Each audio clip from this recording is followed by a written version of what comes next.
All right, YouTube stream is starting up, and the recording has begun. So this will be the first time streaming Warhammer to YouTube. It's going to be kind of experimental. And if you don't know Total War Warhammer, Warhammer 3, whatever, you don't know any of this stuff, I'll try to explain what I'm doing as I go.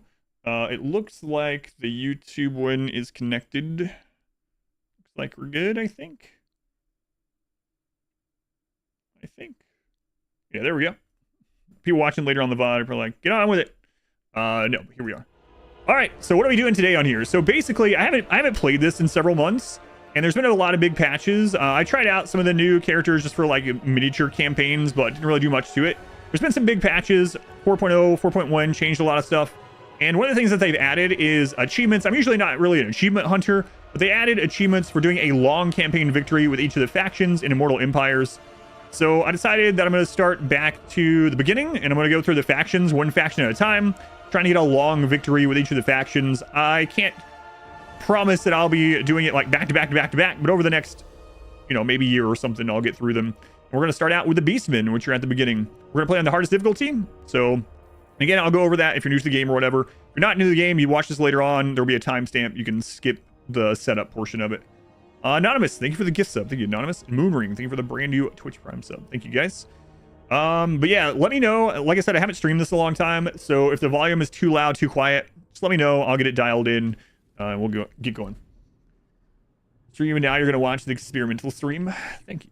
Hey, Noistat, you're over on YouTube. Alrighty, campaign new. So we're gonna do an Immortal Empires campaign. I command here. Beastmen. So we're gonna go in order. And one of my favorite characters, but I haven't played him in like 2 years, is Taurox. Taurox is just really fun. He's actually been super nerfed since the last time I played him, so it'll be interesting to see how he's doing these days. For settings, we're on the hardest difficulty, a legendary. Hardest battle difficulty, very hard. And we are going to go for a long victory. Everything else we're going to leave as default. All right, so Taurox is a melee specialist. He has some mechanics that I'll explain as I'm using them. If you're wondering where he starts out on the Immortal Empires map, first off, if you're new to the game, you haven't seen this before, this whole map is an active map. So Immortal Empires is a campaign, a sandbox campaign, where the entire map is active. There's like 250 plus factions all fighting at the same time. Taurox starts up here, kind of right in the middle of, let's see, Dark Elves, High Elves, Cylostra, so vampires, Vampire Coast. There's also Mother Ostenkia now, right? She's up there too. So there's a Kislevite. But yeah, he starts right there. Let's just get right into it, and I'll try to explain things as we're going. Starts in the middle of Canada. This game wiped you on medium settings. I've only ever played it on legendary. I really enjoy it. But yeah, hopefully you'll enjoy watching. If you have any questions about the game, let me know. Last thing as we get started with this Immortal Empire legendary hardest difficulty campaign, I haven't played in a while. I'm going to make mistakes. I'm going to play some things that in ways that I shouldn't. But I think it would be boring if, I made no mistakes. So just expect it not to be a perfect playthrough, I'm sure. All right. Finally fix the disengagement mechanic. Oh, I also saw that they changed sieges. That's what I'm interested in seeing. Oh, yeah. People wanted to see my shirt really quick. Sorry.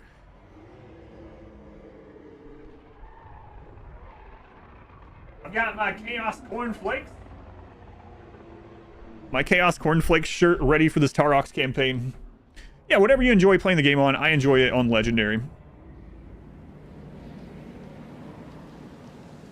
think yeah, I tried to start it right away, but yeah, I don't know. Like I said, I'll have to look into it. All right, I'll go over this stuff as I play. All right, Taurox, he starts out with a Braze Shaman, which is a caster.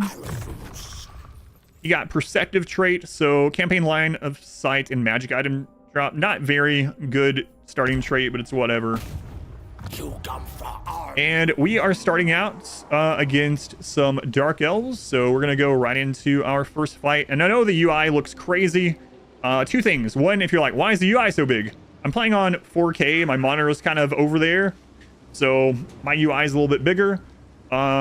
Two, there's a lot going on, but I'll explain the mechanics as we use them.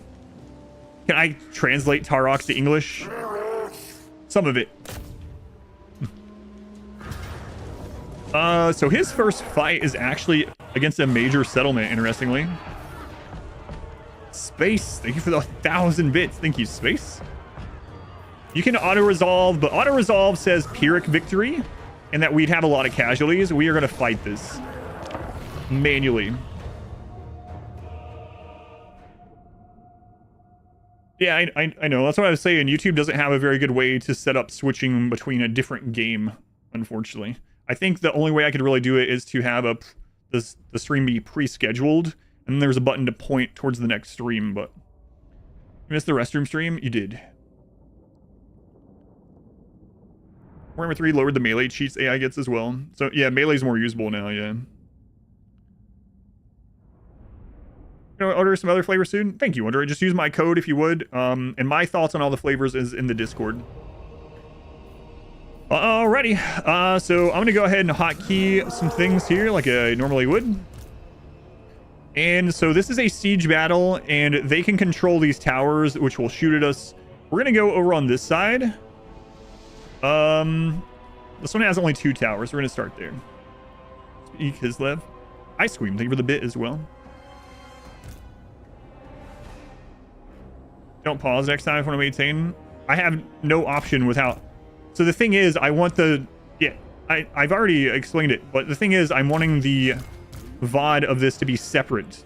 So if I lose viewers on YouTube switching to have the VOD be separate for later long-form content at the moment, that's fine. As a secondary game. Hopefully more people come over to it. I know we'll get lower than we would with RimWorld either way, but yeah, it's fine.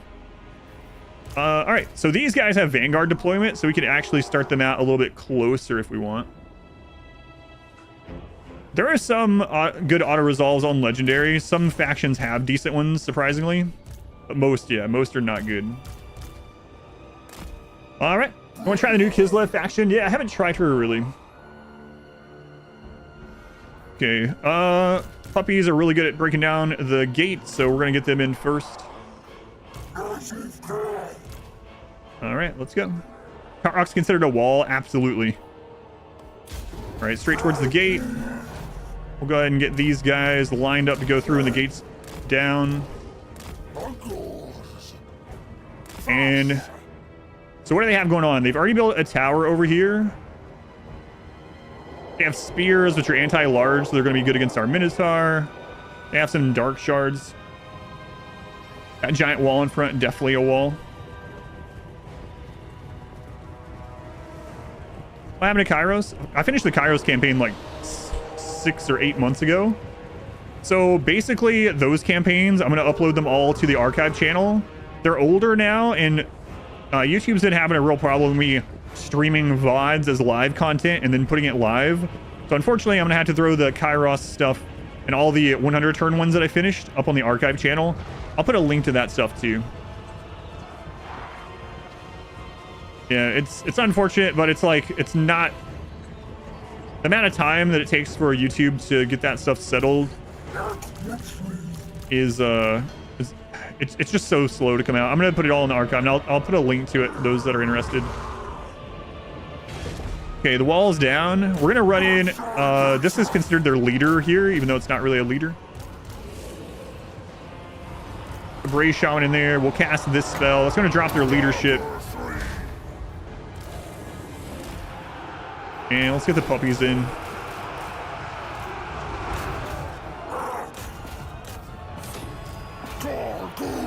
Okay. We don't want those to attack the puppies, but... Shaman's doing fine. We just smashed that group there. Just send the puppies to break them. Enjoy it. Yeah, there's a lot of fun campaigns I did at the 100 turn run. I wasn't doing them live on YouTube at that time, and the way that the YouTube VODs work for that is not very good, so I'm just going to upload them as normal VODs onto the archive channel. All right, we need to get to those. They're really causing the problem at the moment.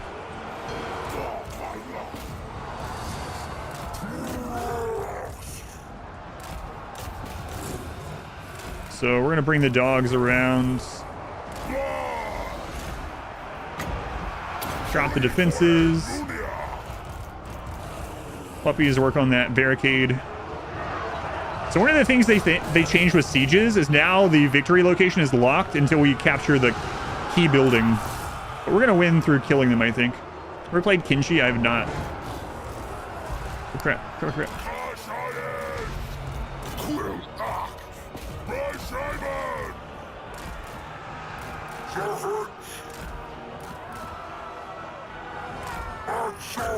I've not played Kinshi yet. A lot of people ask about it, but I've not yet. Actually taking more damage than I should have. I wasn't paying attention to that.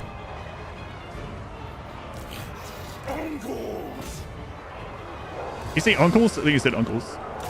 I started all games on hardest difficulty for the most part. Lots of philosophy. It's just what I enjoy. Yeah, it's just what I have fun with. Play on whatever difficulty you have the most fun with, but for me, I usually enjoy the harder modes.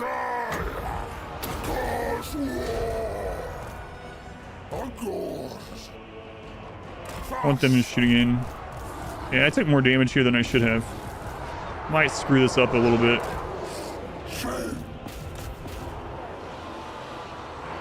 Oh well.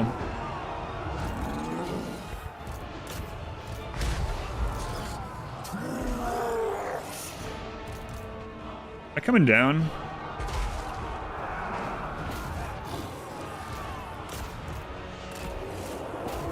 Okay, we're gonna put the dogs on those so they don't rally. Probably should have destroyed the tower. They changed that too. You can't just auto rebuild towers once they break now. I'm gonna have to be really careful not to lose more on the next fight.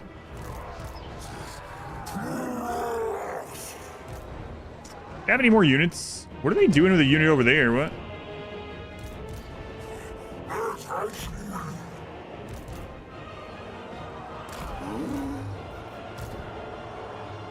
Weird. I guess it's because I set up right here. Play order factions you find to be more challenging. Yeah, so Bretonia will be next. I've actually never done a Bretonia playthrough, so that'll be interesting. Make sure I'm paying more attention here.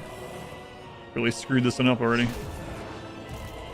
Hopefully we're not so weakened that the second fight's gonna be more difficult.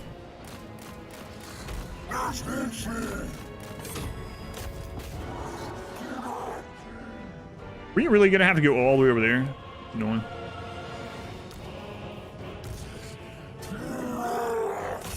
Alright, we'll up the speed a little bit. We're about to win through army losses for them, but... So, one of the things I was talking about I messed up is I left the dogs attacking the dark shards. I only wanted them to take out the wall, and then once the dark shards were exposed, I wanted to pull the dogs back.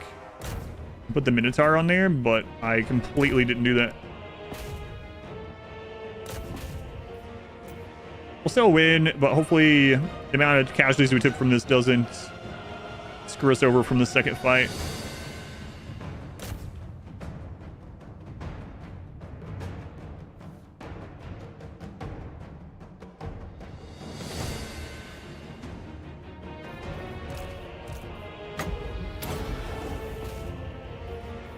We'll see. I think that's literally their last group. Yeah. Mur, thank you for the brand new sub. Thank you, Mur, for shooting. Decisive victory, not Pyrrhic, but we lost more than I should have.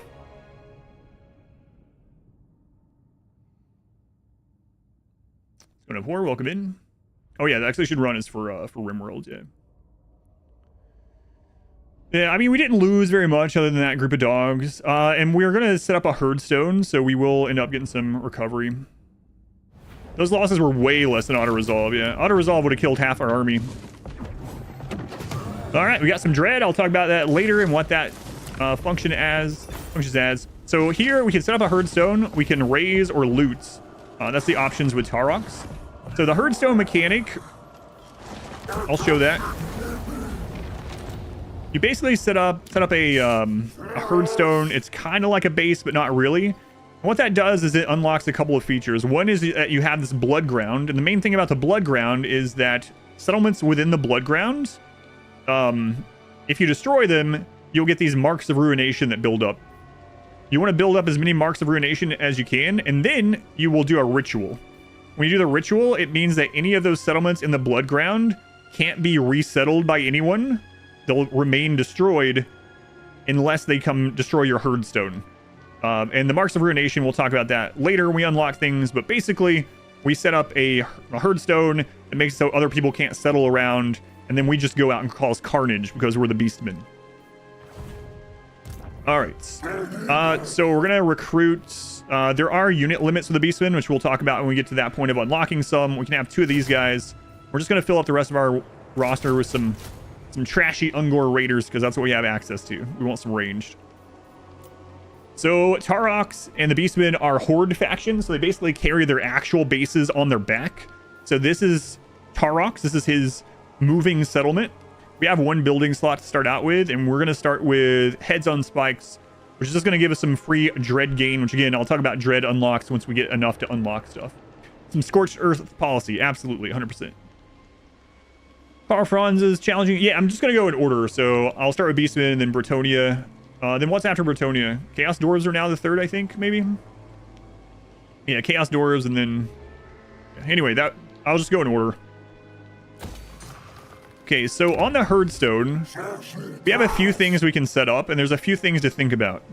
So this one's good later on because it increases our dread gain, but other good thing about this one is it actually gives the settlement a Bray Shaman, which is a hero that can help defend like very well. So as much as I would like to grab some other things, just in case the herdstone gets attacked, I'm going to leave a Bray Shaman there, I think. The dwarves of their shotgun tunnel, crossbow tunnel. They do have guns, yeah. Okay, and Taurox has leveled up. So there's a couple things you can do with Taurox. You can build, well, there's quite a bit of things, but you can basically build him to make Minotaur very strong, or you can make him to be a unit by himself. I think I'm going to turn him into a unit and play a little bit different and go maybe a more hero-focused route in the beginning. But we're going to start out with just giving him campaign movement. Our Bray Shaman leveled up, and we're just going to upgrade his base spell that he was using.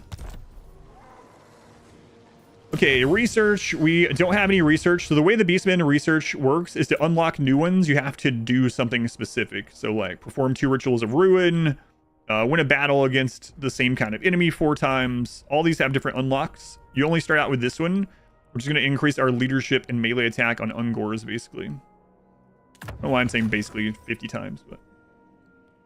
Big Bull go maul stuff. Yeah, it sounds like it'll be fun. And like I said, they did nerf him a bit since last time I played, so it'll be interesting to see how that pans out.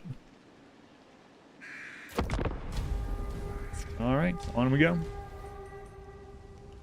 Each faction plays completely differently. Yeah, in fact, so, like different lords will play very differently, even within the same faction, in the same race. It's really crazy. Yeah, the game is very massive and like infinite content. Right click behind their army strategy. All right, turn number 2, we're gonna attack the Venom Glade. So when Taurox and the Beastmen destroy this, destroy a settlement, you can choose to advance, and that gives them some movement back. But there's something to remember, and that's that it knocks them away from it. So you want to attack in the direction where afterwards you're gonna go towards the next place you want to conquer. And I think I'm going to do something different this time as well. Generally, I just go after the Dark Elves and take them out, but it takes 2 turns to get there. I'm going to knock Taurox this way, and I'm going to start some extra wars with Cylostra and the Elves here. That's the thought anyway. We'll see how it pans out. So we want to knock him over in that direction from the attack. So we'll go to about here. And then we'll give him some movement. And, yeah. I think that will allow us to reach that next turn. Alright. Love Skaven. Yeah, Skaven's really fun. So again, we're going to play this out. It's going to say low casualties, but we can do better than that. There are some good auto-resolve races and armies and stuff on, even on Legendary. some weird unit compositions that are really good in auto resolve, but for the most part, Beastmen don't seem to have super good auto resolve unless they get an ambush. Like dwarves have a really good auto resolve still, which is always interesting. Like an entire army of Bugman raiders on dwarves can auto resolve most things on legendary, which is crazy. All right, I'm gonna hotkey things again.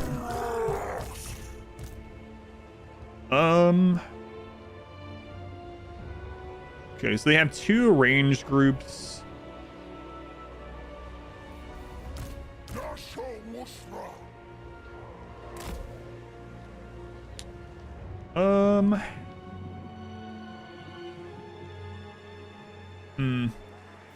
Yeah, I think I'm just gonna run forward with everyone. We can't put these across the green line because they don't have... later on we'll have something that we can deploy them more forward, but we can't yet.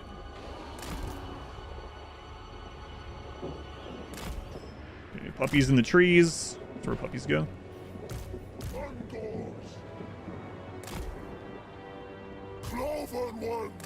Alright, I think that's good. In-game crisis difficulty now as well. So you can, the Dwarf Crisis, not have it take 430 turns. Alright, so let's go.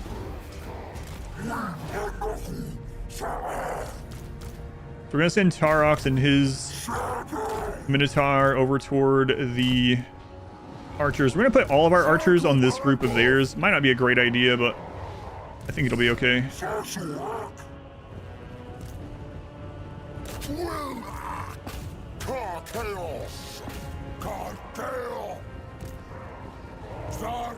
We're going to have these wrap around. Okay, and archers, we don't want them to chase, so we're going to put them on guard mode.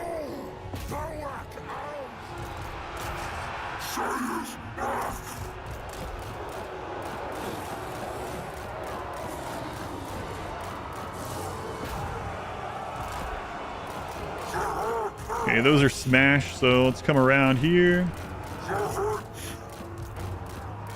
We're just gonna flank these so that we break them really quickly. Puppies stay on those. All good.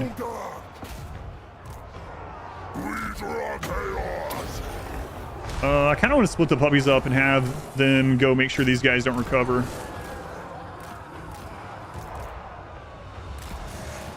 And these need some help over here. Let's send Taurox through.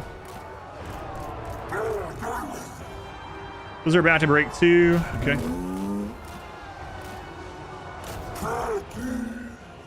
Okay, those guys aren't recovering anyway.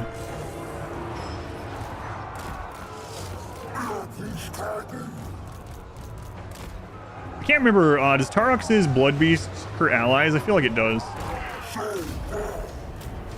Alright, there we go. Since this is a settlement, I don't think we need to chase down kills, right? So they changed it so that your experience and your loot that you get is actually based on the amount of kills that you get during the mission rather than your victory type. But I don't know if I think it's for minor settlements too. I think only the like major settlements where they're parts different. So we'll just get the kills just in case. Why not? Get as many kills as we can. Yeah, experience and loot is now based on kills. A lot of it is tied to enemy lord as well. This one didn't have a lord, but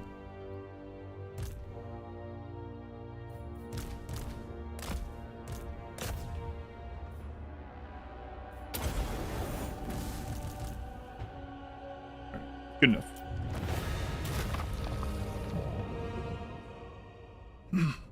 Didn't qualify the tournament. Sign up for the required 3 color minimums. Using only black and white somehow didn't count. How much you blended them? Every shade of gray. That's interesting, yeah. Grayscale Bellicor. Sword of Might, so it's okay. We want the replenishment and we want movement. So I'm gonna raise in advance. And you see how you like goes in the opposite direction from where he was facing. That might give us enough movement to hit Hotek. We can hit them this same turn. Wow. I think I'm going to do that. All right, we're going to turn Taurox into a unit, so we're going to give him melee attack. Melee attack in this is basically accuracy. You can look at it as. And, yeah, let's give him more melee attack. Double header. Brace Scream is an AoE magic spell, which is really good for big groups. We'll go ahead and grab that. And Sword of Might. Okay. Screw it. Let's go for it.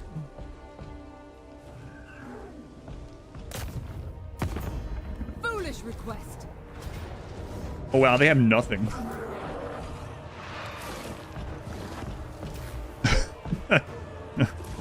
Surprise! Alright, we're gonna fight this one as well. I gotta try to take very little damage on this, because I got a feeling Cylostra will be coming at us. We're gonna be in 3 wars on like turn 2. The true Beastmen experience.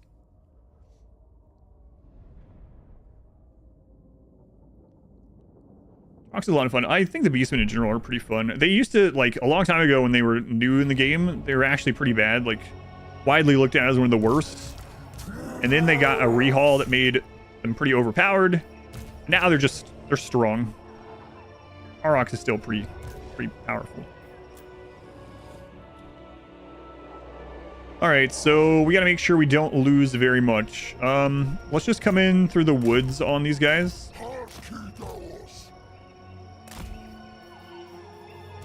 These 3 that are already injured, we'll keep them back.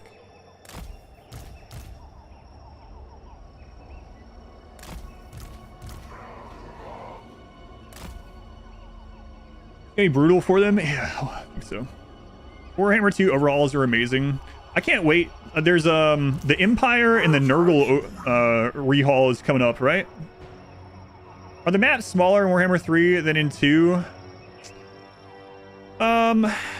Some of them, I would say. There's a pretty decent variety. Alrighty, let's go.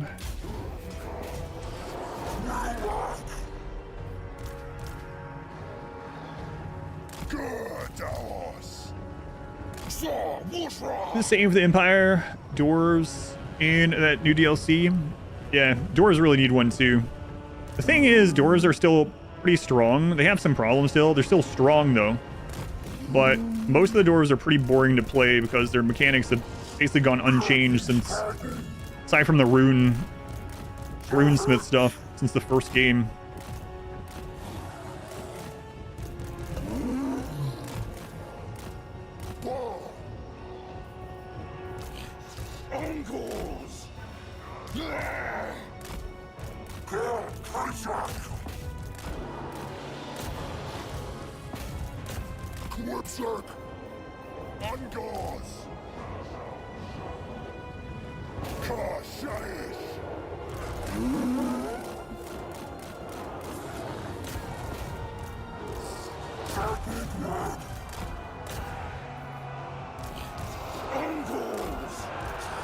Okay, you want to get Taurox back there.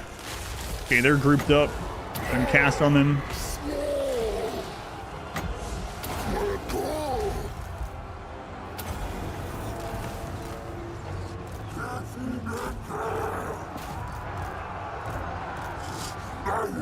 And hopefully we don't lose any units from the Minotaur. Okay, those are good. Let's pull back. Don't want any friendly fire. Okay, puppies, you split off. We don't want those guys to recuperate and come back.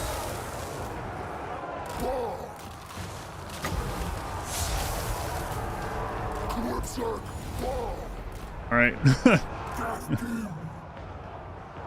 Dwarven cab would be pretty awesome, yeah. Some goat riders, yeah.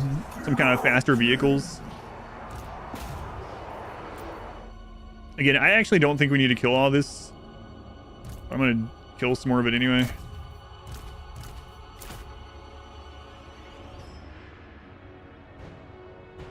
I think it's whatever it shows dead in the next screen is what you get counted for experience and loot now.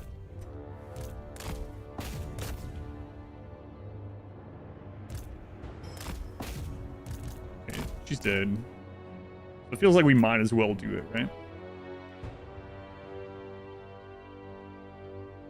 The doors on motorcycles. Hi bye. It's 43 months. Hi bye. Hi bye, as I used to say. Thank you for the resub. 43 months long. Chaos Dwarves with Luciferium. They would take Luciferium. They are Luciferium incarnate, I believe.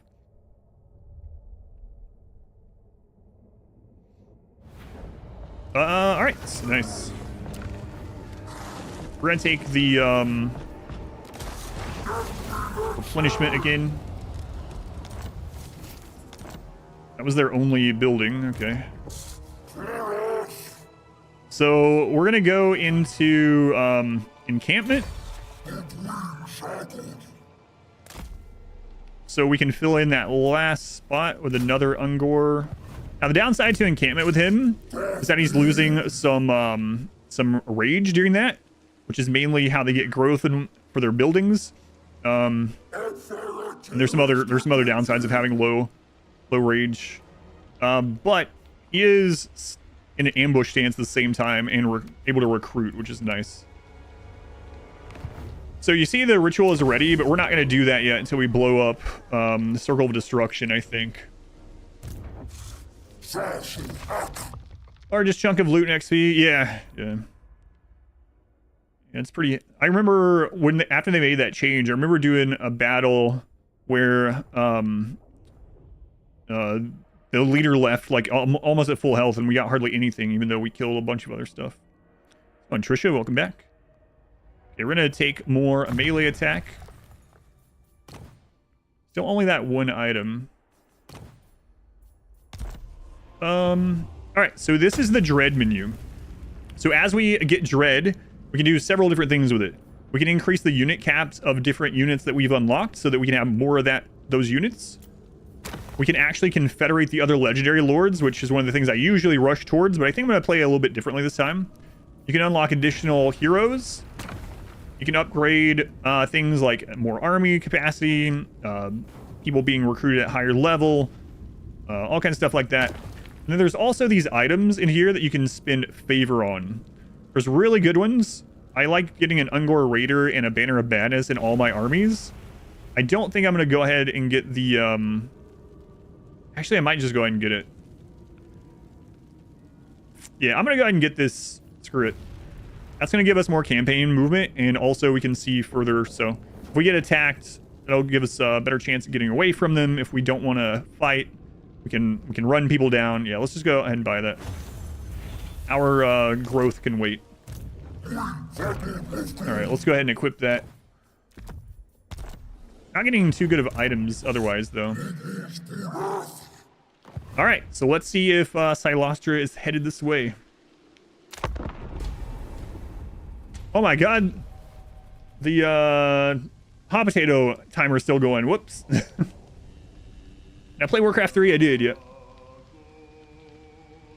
Apparently they changed some all leaders being basically immortal via ragdolling from impact damage. Oh, really? Our first research is done. Hey, it's Cylostra. Siren of the How are you level 7 already? Cheating AI. All right, let's get ammunition and reload time for Ungor Bowman there. Our shaman leveled up. We're just gonna upgrade Braze Scream.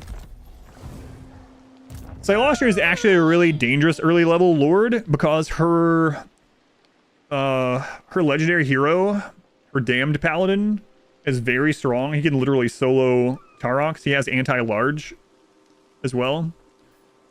And if she gets the points, she went down yellow. If she gets the points, she can summon things. Throw in concerts. I have brokered with storms, bargained with gods. Oh well. What are you? We're gonna risk it. If we lose the game here, we'll just start it again. It's fine. Fine. Yeah, that's what he's called. Yeah. See, Robert, the damned paladin. But it always, yeah, it sounds like you're cursing him every time you say it. All right, we're gonna try it. What's Cylostra's defeat trait? I don't even know. So defeating legendary lords gives your the leader of that army that you're using a defeat trait for it, but I don't know what Cylostra's is at all. It also has a lot of physical resist. I think our strategy is going to be to hold Paladin in place with a small group and kill everything else. Heroic victory. Singing plus 50%. All right, let's do it.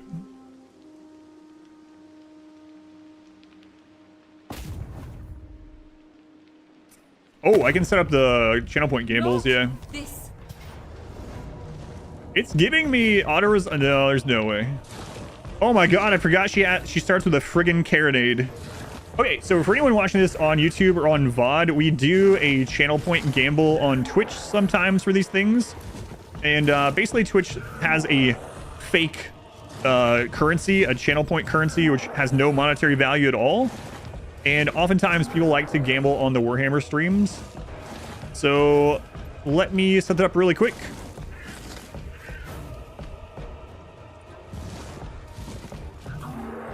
Hopefully it's still saved from last time. If it's very involved, I'll just set it up for next stream instead.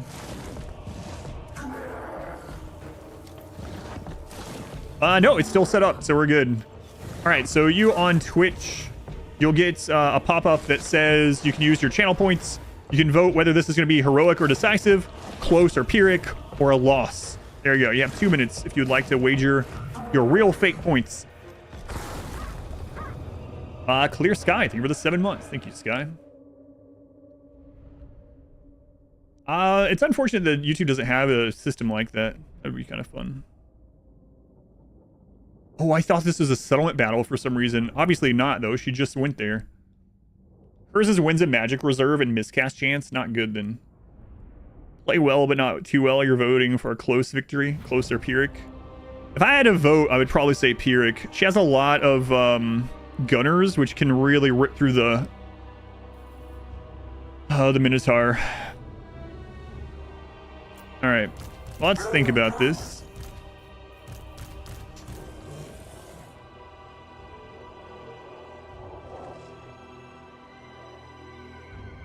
I think coming down from up here to try to screw up the gunner's line of sight would be good.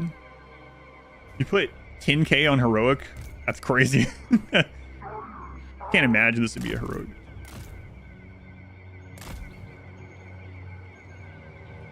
YouTube lives in a while without too much innovation. Yeah, it has better quality, but it's definitely missing some features, some good features. Magic reserve and reduced miscast chance. Yeah, not too good for her. From her.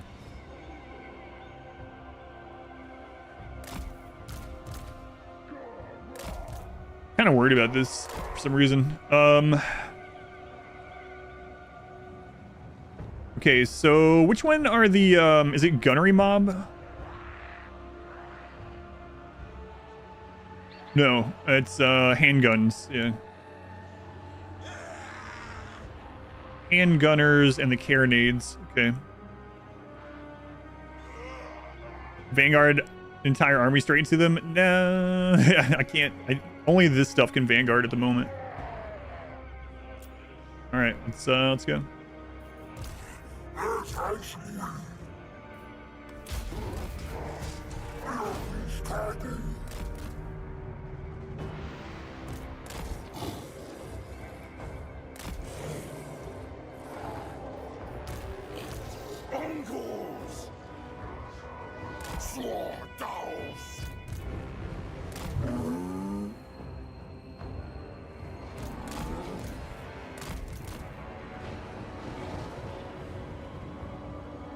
Here's the carronades, okay.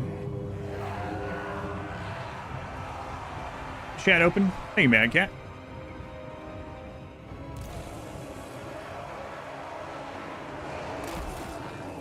They're sending the pole arms out ahead.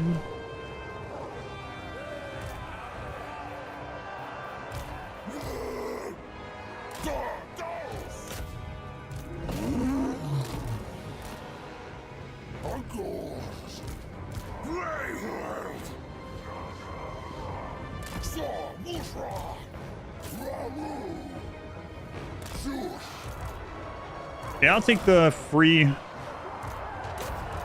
units from you there. Fine. Oh crap, she has a lot of magic already. Completely forgot about that. Those are almost dead.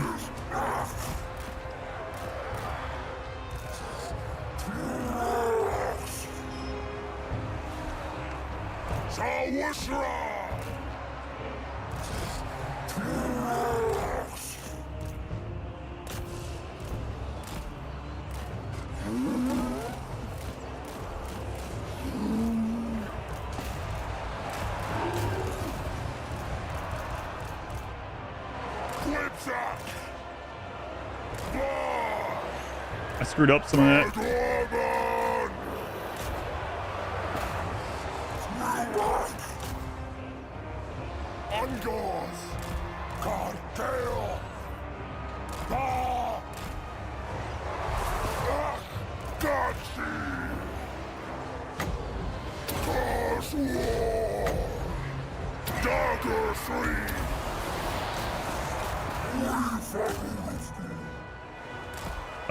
Do we lock down the carronades? I think we did that at least.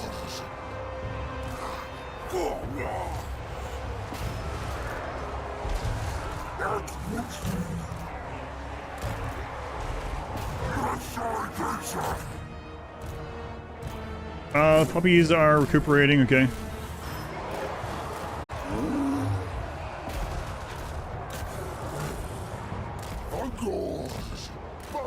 She doesn't have her summons yet though, so that's good.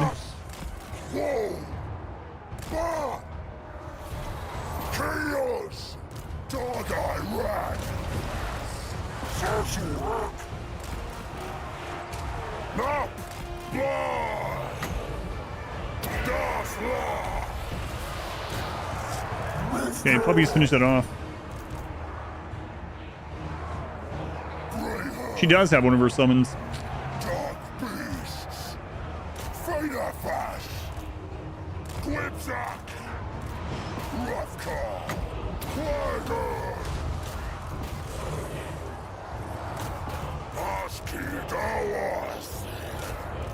Starting to win.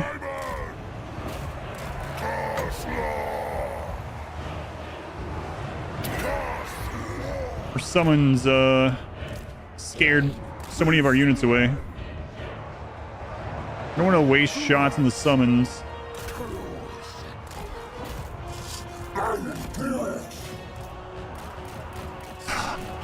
I wasn't paying attention to Taurox. See, the paladin is getting him. I screwed up. Whoops. I didn't realize he was still up there with him. We might still win, but we're gonna have so many losses from that friggin' paladin. I don't know when he ungrouped from the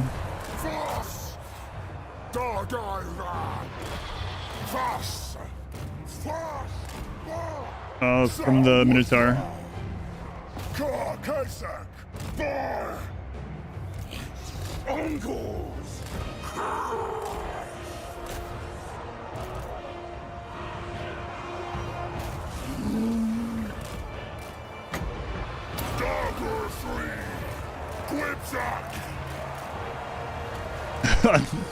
Well.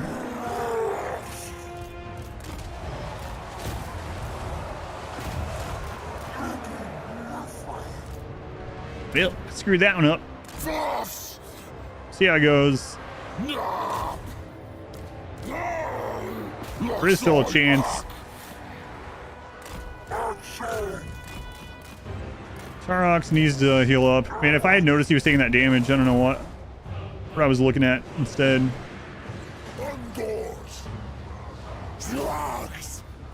But I just didn't have that paladin held down. Crazy too, because before this I even mentioned I was like, I need to hold him in place, and then I got in here and just didn't do it.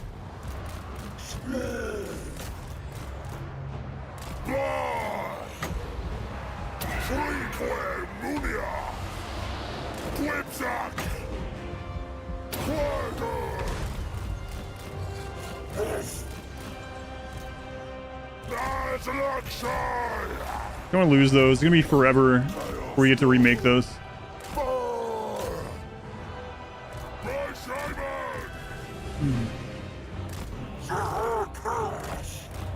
But we'll play it where it lies, I suppose.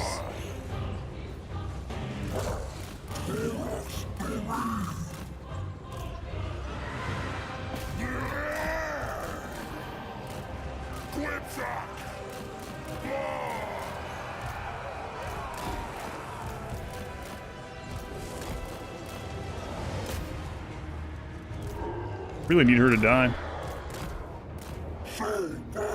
How many DLCs do I have? I have all of them. Definitely don't need all of them to enjoy the game. I'll finish reading the message after this.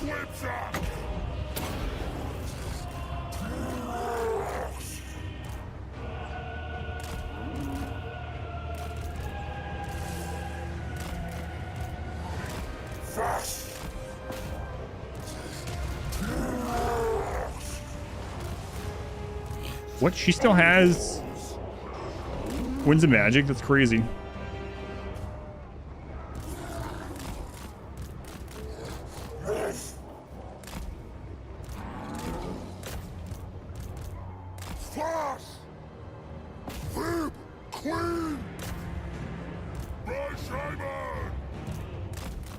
It's so close right now.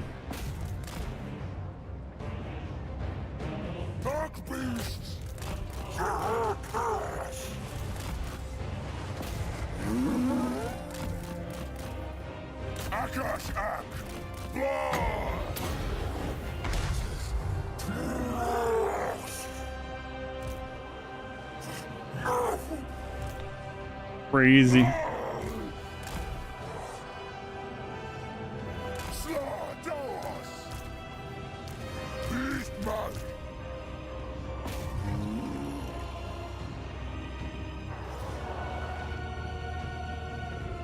Crazy. I don't know why I didn't do what I said. I've won this battle a bunch of times.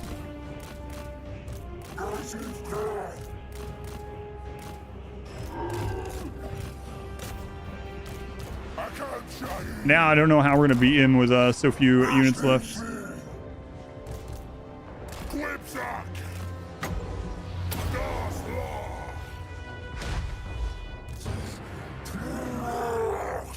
Taurox is giving up. So we will have to probably redo it. It's crazy. I've never lost that battle. Can't believe I got Taurox so low, man.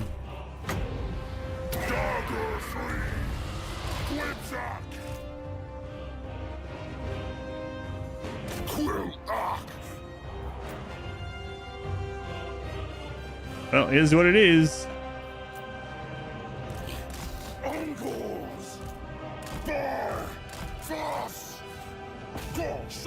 Way it goes sometimes.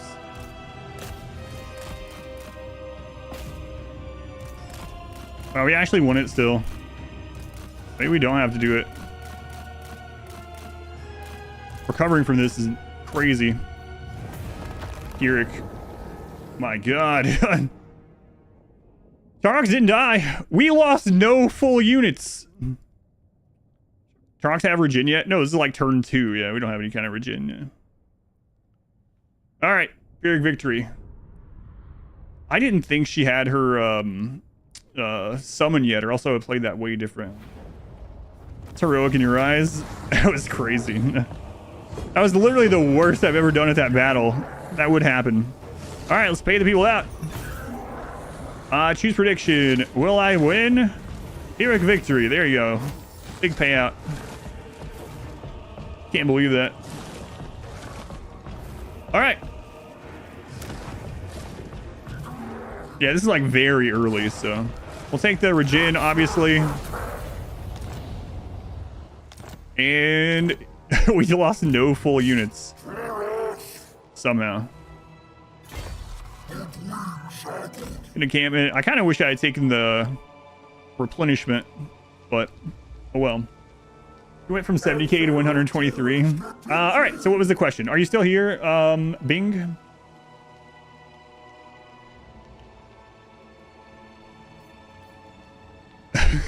That maybe was one too many battles on that turn. So being the good thing about this game is that the enemies will all have all the DLC. So what that means is just because you're missing a DLC doesn't mean you won't play against that race. So what you can do is you can just start with a third game if you'd like.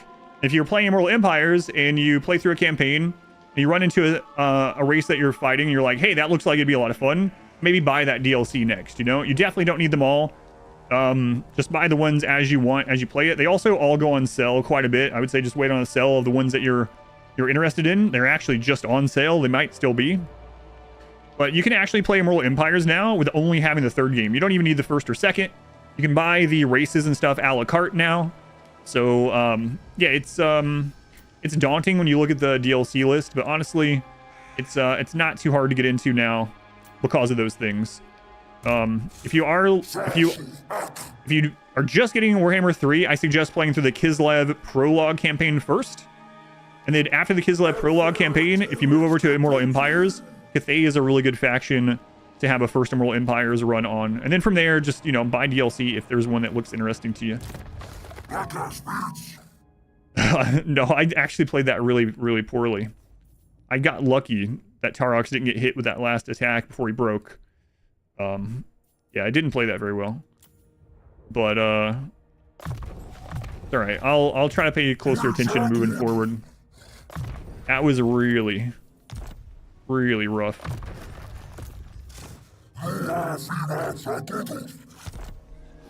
Brutal, brutal. So now we're not going to be able to attack them next turn. We're probably going to have to wait one extra. They're going to have a bigger army, but it's just what we have to do. Better for the truce. Maybe that paladin would have made it bad. Yeah, the paladin is the one. So every time that I've fought Cylostra with a Taurox campaign, I surround him with like dogs or an Ungor and just hold him in there. I did not realize that he had gotten loose and was just on Taurox. It was my own. Yeah, that was really bad on my part because I just wasn't paying attention to the bar down there. DLC policy is like Paradox. Yeah, pretty similar. We suffered very heavy casualties. We already have a full army. He only has 2 recruitment where he is at the moment, and the only thing that I would replace are the bows. But I'm not going to go into the next battle until he recovers. It is a good thing to remember, but yeah, I don't. Let me fix this. So we can fix the camera. My faction will leave that on. For allied factions, we don't want to see heroes at all. And we'll have their animation be fast. For enemy factions, I don't want to look at the heroes either. For neutral factions, we'll put theirs on fast as well. Okay. I know you can merge them, man. Quest has been issued, mighty I understand, but I'm doing it for a reason, yes. Be wary, though. I have, like, while the potential rewards are I appreciate great, it. I do have so thousands of hours in this. I know you can do that sort of thing, but I didn't do it for a reason. I thought I said why when I was looking at it. So basically, his recruitment here, he only has 2 recruit slots over here. And the only thing that I would really be replenishing are the Ungor Raiders, but they're barely hurt anyway.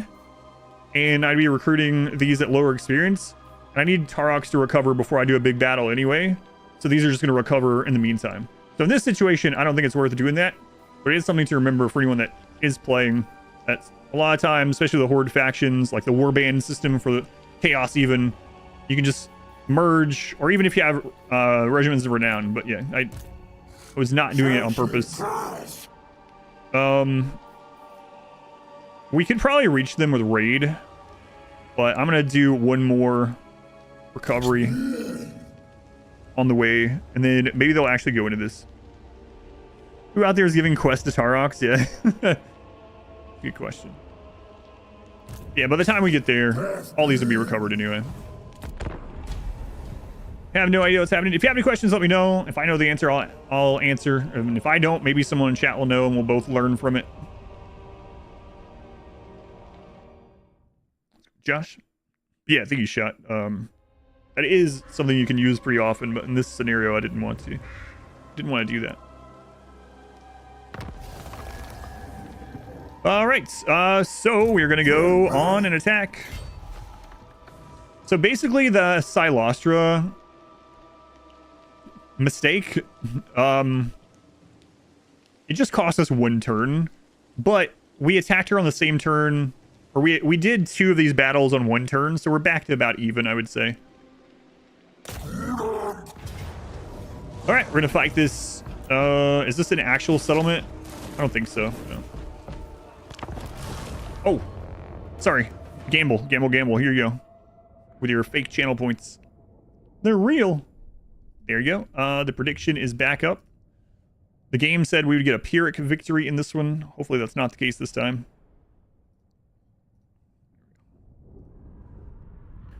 Yeah, I really screwed that Cylostra fight. Excuse me. Burp in your ear. Alright. Taurox still a little bruised.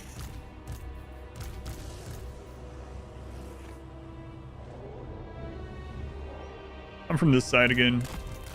It's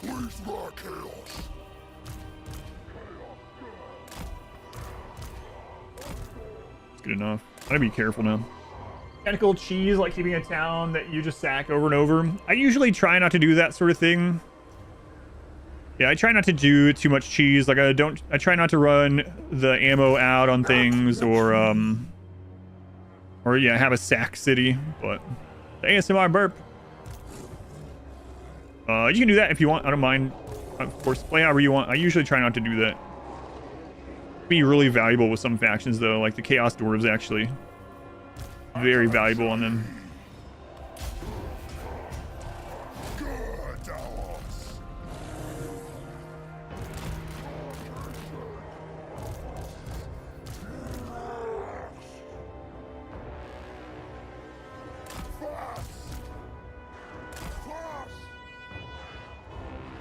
I need to gatekeep some more and tell you that your way of fun is wrong.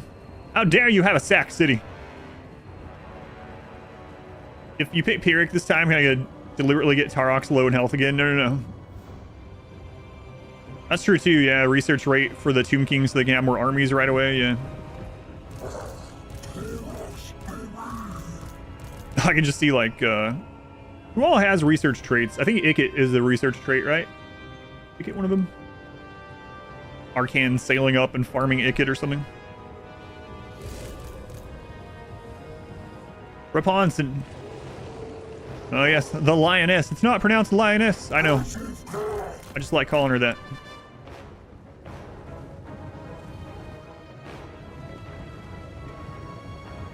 Can't amp in a single player game? Oh yeah. Yeah, I usually don't do those kind of things. I would maybe do some cheese to save a campaign, especially a foreign campaign like that, but usually I don't.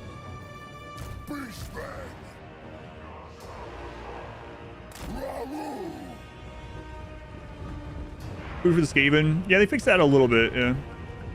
I think it's Sudoku.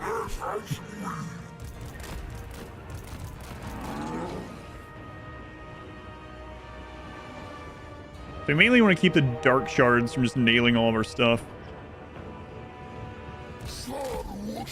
I'll be so glad when our shaman gets his mount.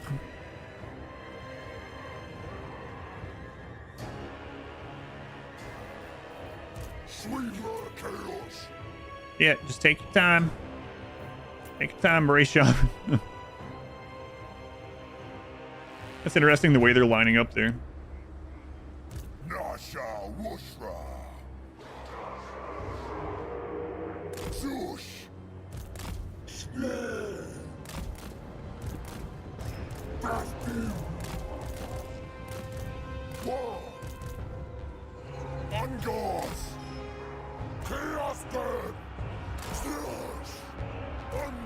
Those on guard. Forward a little bit.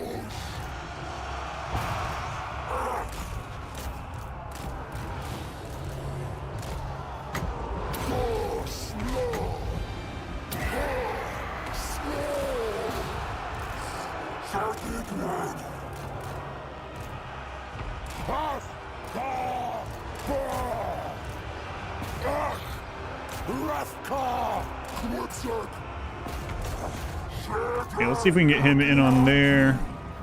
Prey Scream is back up. Okay, those are gonna break pretty soon. Let's use this special.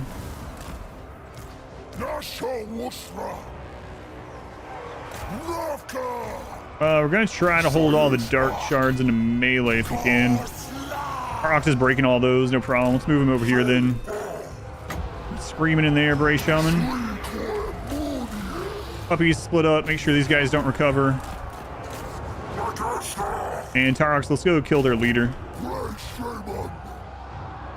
Those are about to break.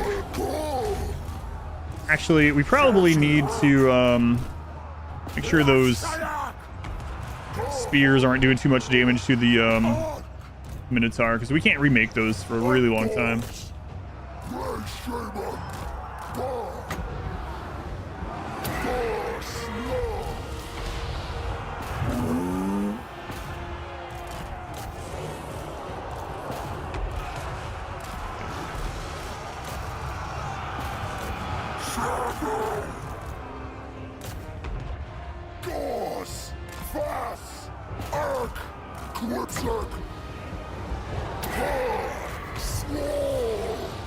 All right, anything going too badly? Oh, those recovered.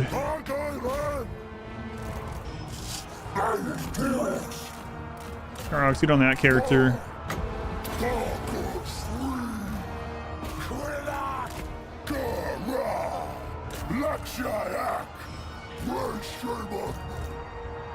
Those are almost done.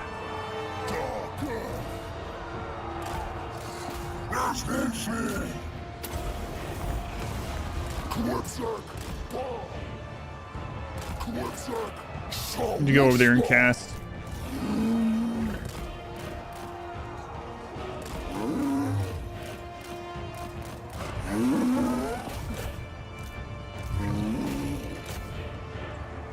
Probably should have killed her instead. Probably should have left Taurox on her.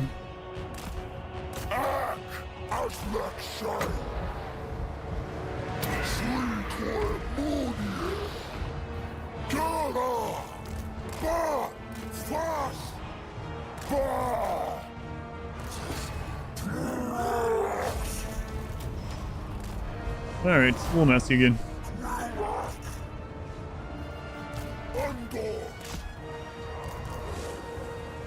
This is a settlement, so I don't think we need to get all these kills, but just in case, we'll grab some. Yeah, appreciate the occasional move. I know, I like that too. I don't know why.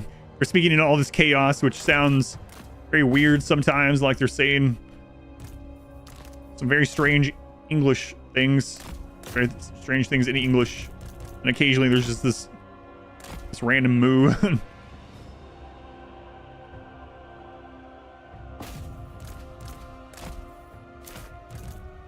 All right, let's make sure we kill her at least, just in case.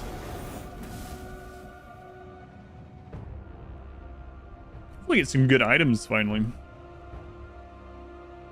Chaos good is a great war cry. Oh, it was actually a close victory. Not Pyrrhic. Close doesn't surprise me with how many units we lost on those Bray herd. All right. Prediction is in. Close have it. In the real language of beasts. What the British speak in chaos. That is not a good great item.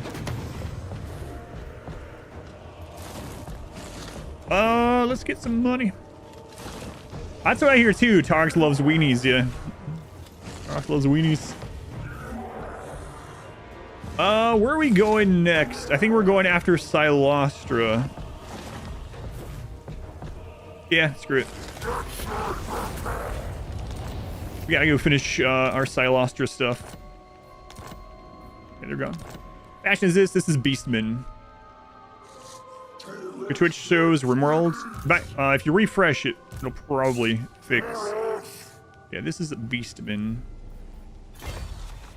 Specifically Taurox. Alright, so Cylostra almost has a full army on the way again. Hopefully they settle Hotek's column, or they let us just attack them in March stance. So this might be a good... Wait, we have 3 of those. So if we disband one of those, we won't be able to recruit an extra one because that's our starting unit. It's fine. We'll keep it. All right, we're going to get Banquet of Flesh, speed, and charge bonus on our Shaman. We're going to grab... we'll grab Steel Surge and Evasion. Evasion is going to give him melee defense and speed. Made back your 50k you lost. Do good again. All right, so now that we've destroyed everything in this blood ground, we're going to go ahead and do the ritual. So I said I would come back to this and talk about the rituals again. So basically, the rituals give you marks of ruination. And at different levels of marks of ruination, you unlock additional things. So more army capacity, more unit types that you can then go in and spend dread to increase the cap. So we really want to get to this 100 level so we can get Minotaur, because Taurox gives a lot of buff to Minotaur. But yeah, as you can see, it just adds additional benefit as you get more and more dread built up, or ruination. Then I'll talk about the rampage panel later. You lost all your points in the last battle.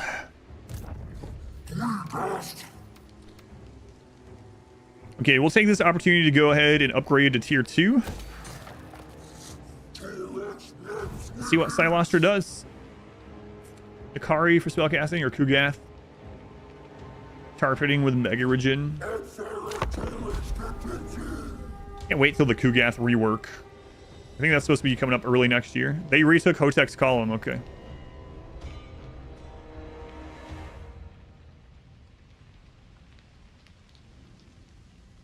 Interesting. That is forbidden. And she already got a new carronade. Hand cannons. I am denied. This is bullcrap. AI.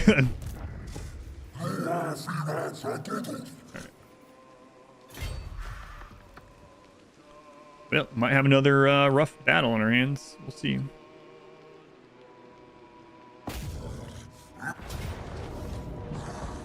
Yurik. We can auto-resolve and get all the kills. I don't think this is a super hard fight, though.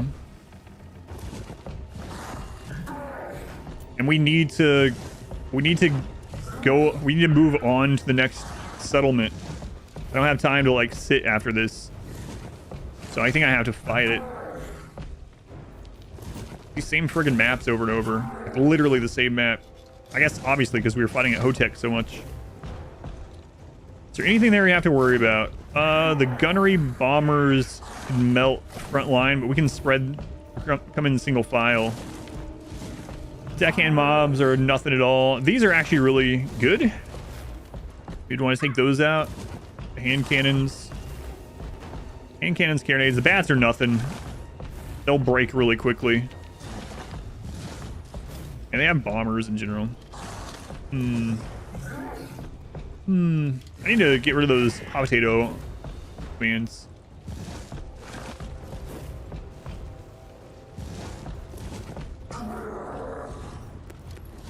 Yeah, it's almost never worth auto-resolving. All right, we'll fight it.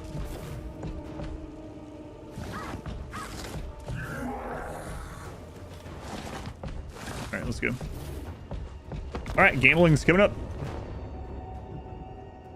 That one was tempting, though. All right, here's the prediction. Same map again. Hopefully this is the last time we fight at friggin' Hotek's column. We can set up a herdstone here now. Vampire Coast die when their lord is killed.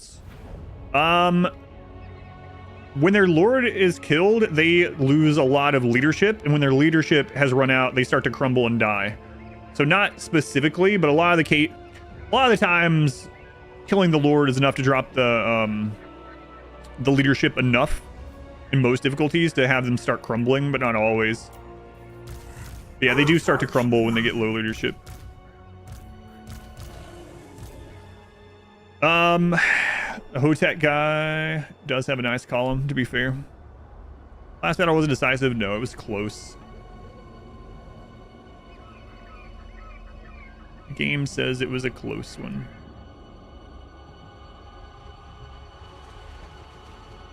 And some of our stuff is just gonna get bombed. We're gonna have to like run in with one of these guys in like a long single file and hope they bomb them.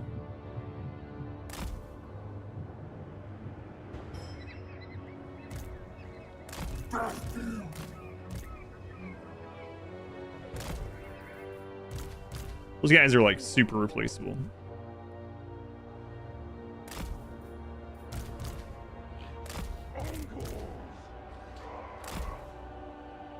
Okay.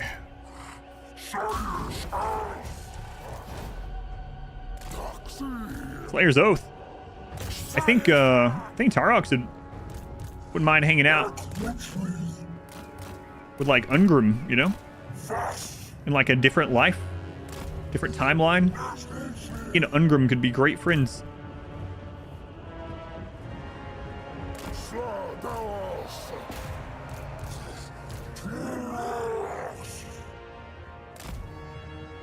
Oh crap, I didn't know I still had those selected. Whoops.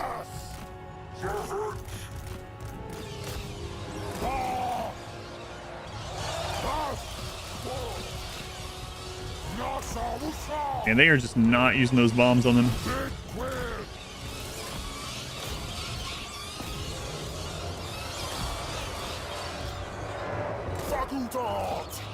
Excuse me, what did you just say? Did you just say F all that? That's what I heard.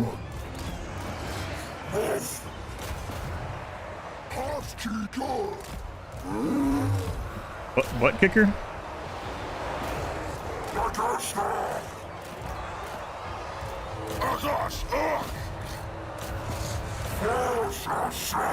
Okay, carronades are down.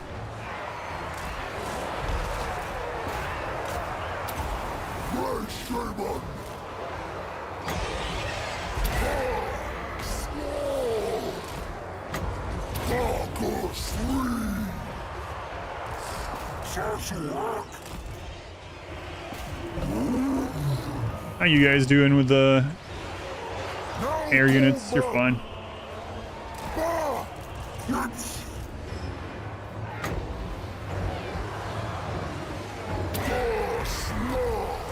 Alright, puppies, you held those in long enough. You can pop out.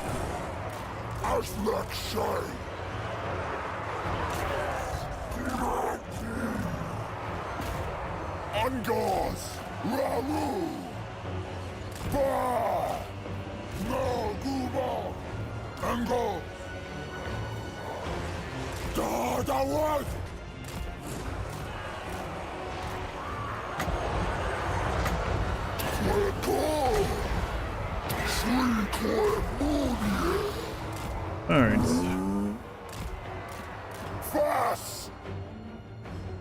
There we go. A decisive, finally. Taurox is still half their army. He's not at that strength yet. No. Still early. Eventually, Taurox, if we survive long enough, will be able to solo a big portion of most armies. All armies. But we're still really early. He doesn't even have his regeneration yet.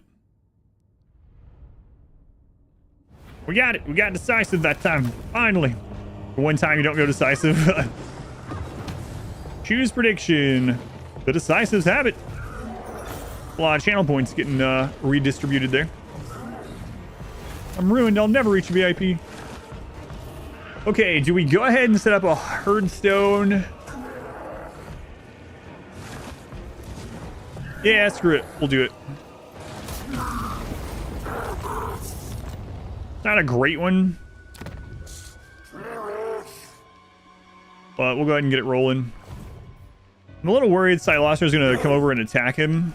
During this, I think we'll be okay. Level 9. Let's go ahead and give him some melee defense. And we'll get the Savage Dominion, which will allow us to summon a Cygor, which is a artillery monster. So we have a spot open for Taurox, but I'm going to save my money right now because I want to get the banner for him. And I also want to get Gorbul's and Minotaur unlocked. Which Warhammer race would you be if you had to choose? I don't know, man. The thing about it is all the races, like being anything in a Warhammer universe would be just absolutely terrible, and even death wouldn't be a release for you, right? So I don't know. You would maybe have to go with like friggin' Nurgle. High elves are Nurgle. The reason for Nurgle is they're just always happy. They don't feel the disease. They're just always happy and they love popping Nurgle. But maybe like an elf on the donut. Maybe in Alariel's faction or something. The cycle charging you could. Yeah, I'm not going to sit here for an hour battle. Cheese out a victory on Taurox. Yeah, I'm not gonna upgrade that. Alright. Let's see what happens. Some Saurus guarding a temple in the middle of the jungle of nowhere. Yeah, you think so until friggin' Skaven come out. Drugged up Slaneshi worshipper. If you like pain, I guess. If you like pain.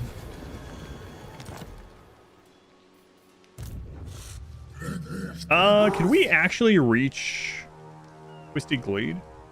Team Skaven for you. We might could reach it with that stance. Can we tell who's... Let's see.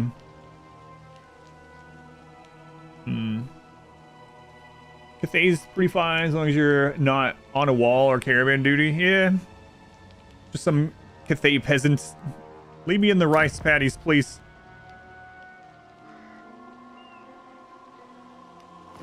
I would really like to take out Twisted Glade first so we can then head up to the monoliths. But I don't know if we're going to have enough movement, and I can't check really. I can't move into the extra movement stance until I move out of here. Oh, we can reach it. I think I'm going to try it. What if Cylostra's army's there, though?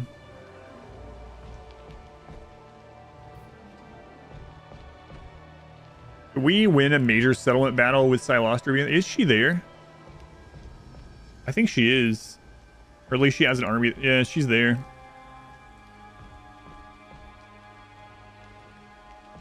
Well, I don't know if it's her, but it looks like... It doesn't say low. Maybe... Did they change that? Alright. Let's go for it.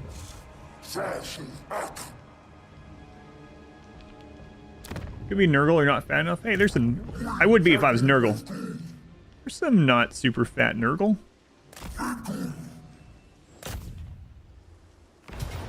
Alright. Another battle. Okay, major settlement battle against Pirate Coast. Okay. Oh, I forgot about this settlement. Alright, I'm gonna fight this one. The prediction's going up.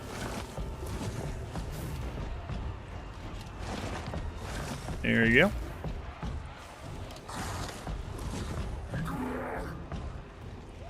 Not all Nurgle are super chunky. Yeah. Oh. You haven't seen that one yet? Trying to think of one of the units that isn't at all. I guess the Nurglings are actually chunky for their size, right? Yeah, I don't remember which turn we killed her on. Yeah, that's the problem. She doesn't have turn reduction, yeah, so I lost her doesn't, so I don't... Maybe next turn is turn 4, so she might respawn at the minor settlement next turn. Now that you're requesting Nurgle pictures, you want to see some, like, Nurgle waifu picture? Yeah, I think actually next turn, maybe 4 turns. Let's see, we killed Cylostra. And then the next turn we camped. Next turn we took out the Dark Elves. Next turn camp. Yeah, so we just... Yeah. So she should be able to be up next turn. Gotta test them. Hopefully you enjoy them. Just note that the samples have a lot of caffeine. All right. So this settlement, so let's see what we got here. If I remember right, there's not really a great, yeah, it's all about the same, so. This one has more open space for us to get in and attack. Also more open space for them to have line of sight. I'm just gonna come over here.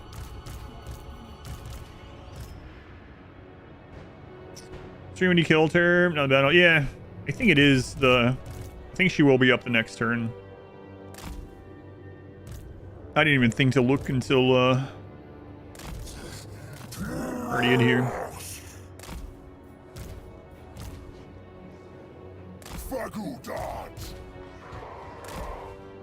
We're not great at shooting over walls of Empire Coast, at least, so got that going for us. I'll be super happy when we get Shatterstone. So Shatterstone is an ability that Beastmen get at some level of their base. I'm not sure which one. Where they can blow a hole in these walls.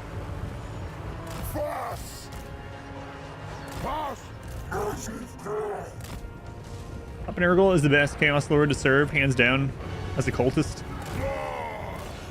Yeah, a lot of people say Slanesh, but I mean, there's a lot of pain, but maybe those people like the pain. All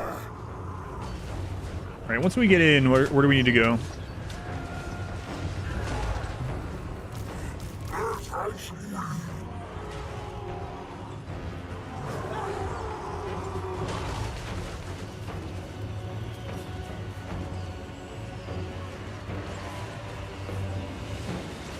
This is an interesting change in the siege battles, having the victory thing locked until you control other stuff.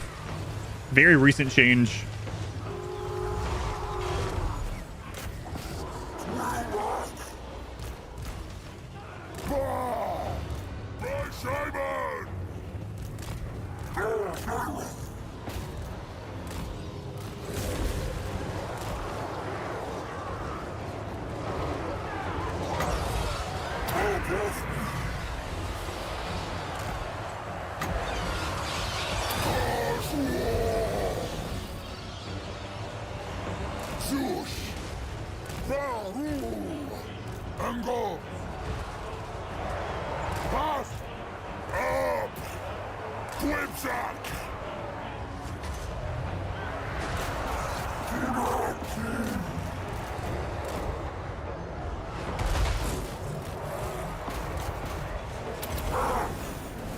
To build up some winds of magic.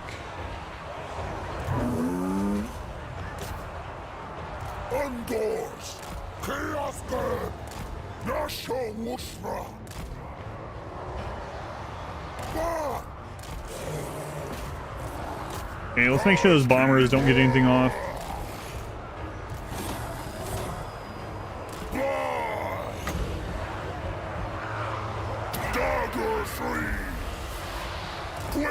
I should put that back a little bit.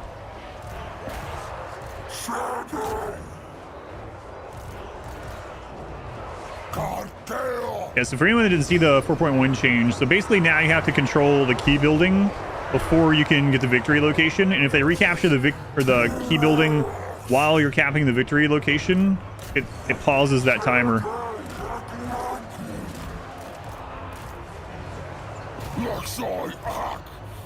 Beastmen! Fast!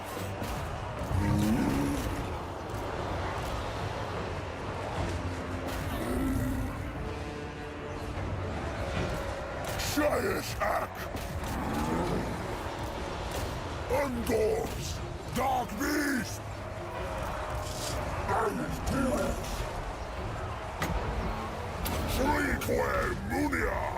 Can't have that one. Taurox is having fun over there. We're gonna get rid of this tower.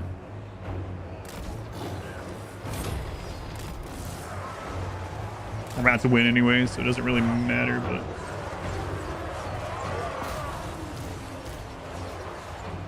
it's not getting any friendly fire from those.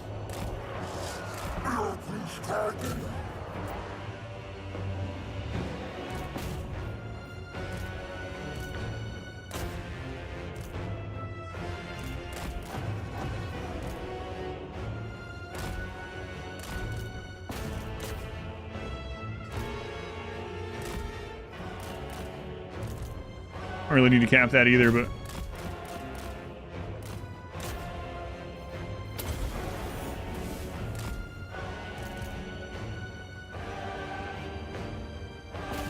Interesting way for them to go.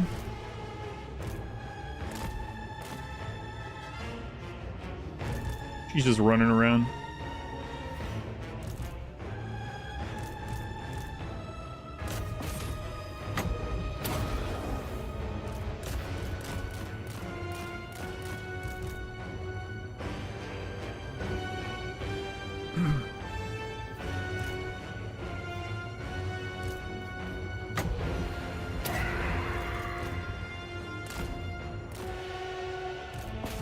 All right, so we're about to win.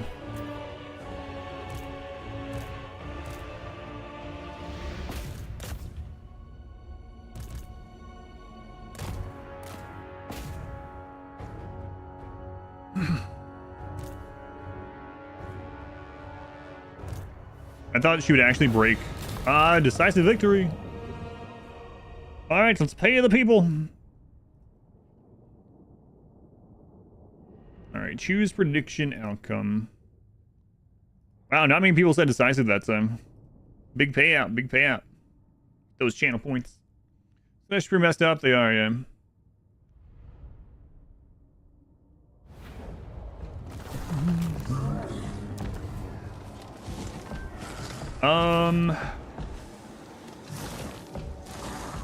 I want extra movement because I want to hit that other settlement next turn. So we'll take this. Oh, he was like out of movement. So we're not gonna need a lot either way, unfortunately. Guess I should have taken the replenishment. We still should be able to reach it next turn. Or I did take the replenishment. I guess I should have taken the money and then we could have gotten the banner maybe. 25k more to VIP. So when we get to level 11, we're gonna bank the points. We'll talk about that when it happens. Let's go ahead and get some ward save and some melee defense. We are going to get to his tier 3 building.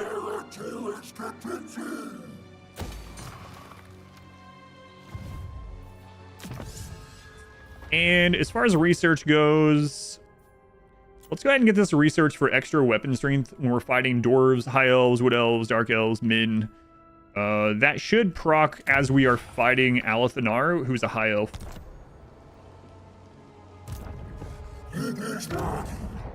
Yeah, things look okay at the moment. Reading the Nurgle wiki page of all emotions, despair empowers him the most. Yeah, there she is. I was right. You've been betting low on not popular options.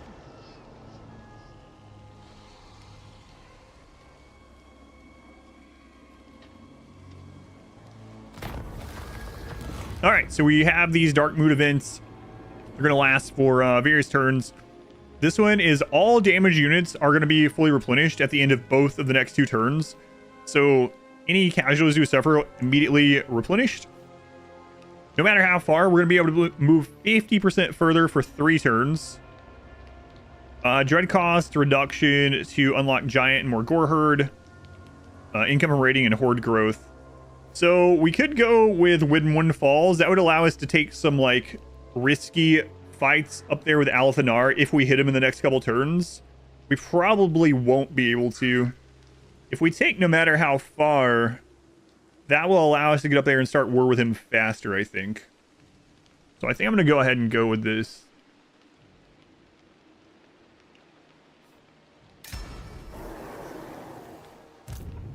Yeah, we're not super hurt anyway. Now we need to wipe out Cylostra. Not this star. Still level 7, nice. I guess how would she level up while she was dead? You never know, the AI cheating, but...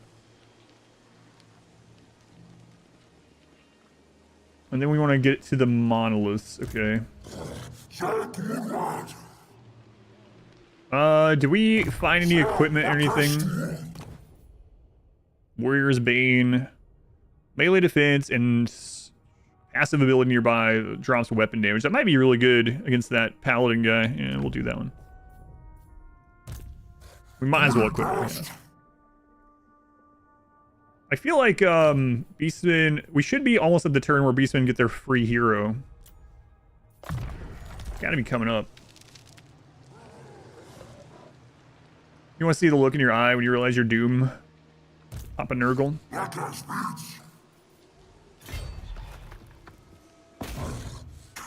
Boy, this campaign started off pretty brutally, but we're doing okay now. All right, we're gonna fight this one as well. Predictions coming up for those of you on Twitch chat that would like to risk your channel points. This is not a settlement battle.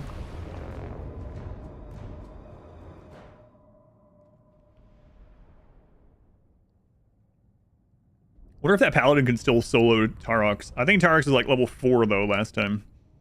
Or level 10, so probably not. Man, my Cylostra campaign, one of the most fun campaigns I've had. She's actually really good. A lot of fun. I don't think we had any trouble with her until the very end. I didn't lose a single battle until like the last turn or something. Yeah, that runs up on YouTube as well. Okay, so she does have her Knight summon. It didn't seem like she had her crab, whatever they're called, that summon though. And she's uphill from us. So we'll try to go through some of the woods.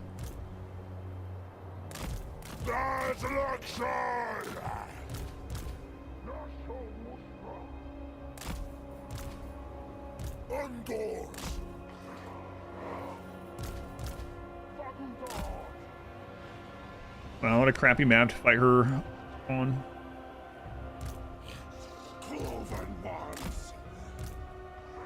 Get your mount, Shaman. He's getting pretty close.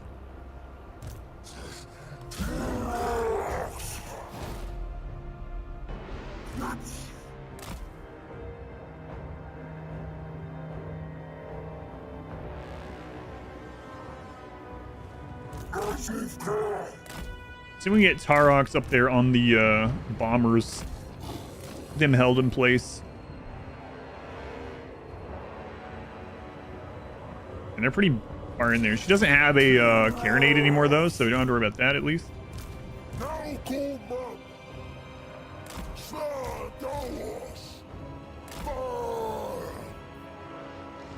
Lost the last one, almost out of points now. Whoops.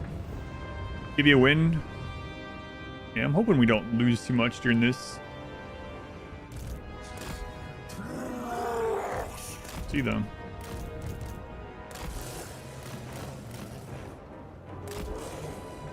Got their own dogs coming around the side. You just catch up on 2x, then suddenly start talking so weird. Yeah,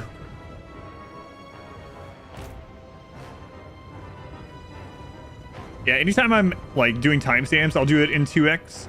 Then I turn it off at 2x. It sounds like I'm super drunk. I get used to the 2x voice. And it's like, what the crap? Is this what I sound like?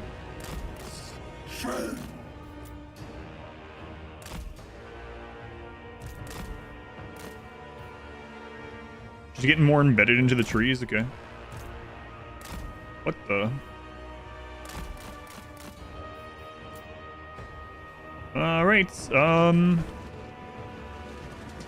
Crap if the bomber's gone this time.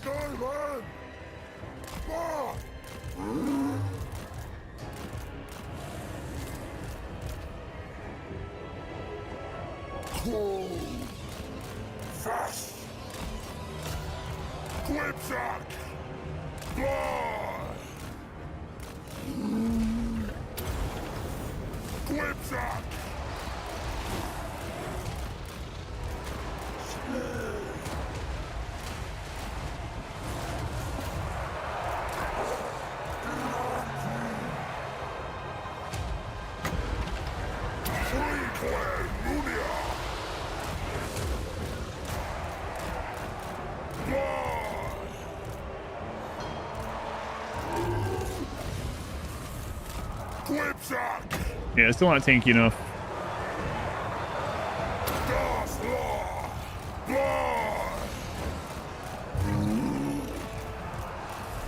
To run into that kind of stuff.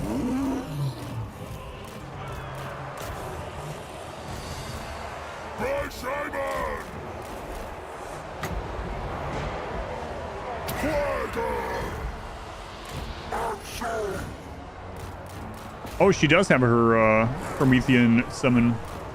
Actually, did not. I think she had it.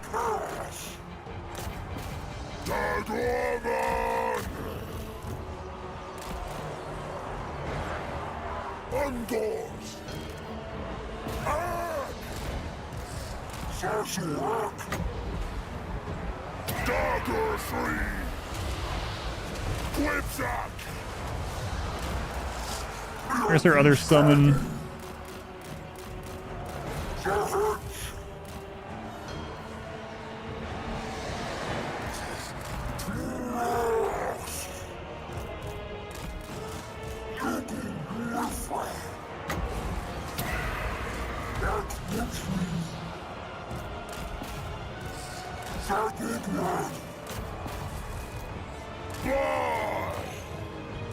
And I'll be so happy those summons run out. And he's on Taurox again.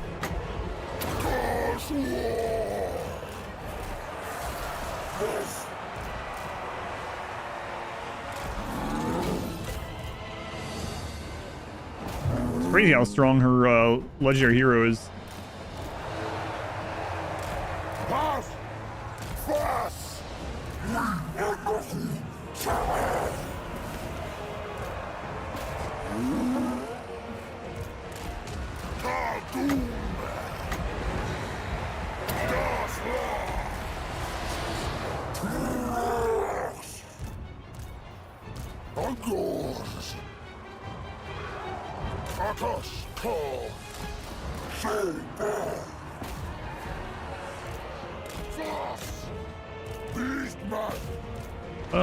How much wins a match do we have left? We have a bit.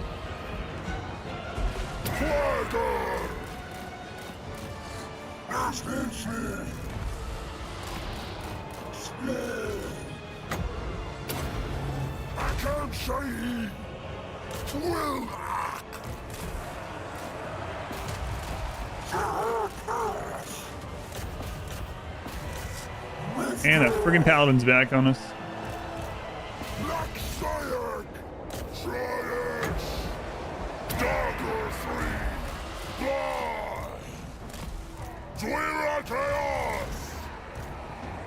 After this, Cylostra will be dead. Hopefully. Should be her last settlement. Hold him in place.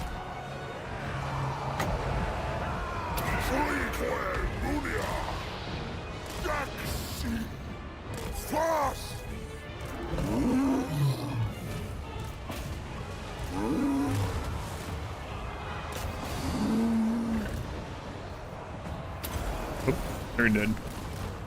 Alright, there we go. Freaking Cylostra. Betting on my own outcomes. Yeah. The MJ strategy. Alright. Man. Let me pay people out. I'm doing so well today in this. Yeah.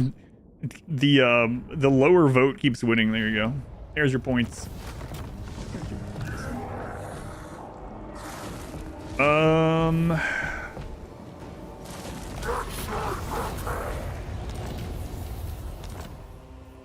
Hey, all right. Cylostra is down.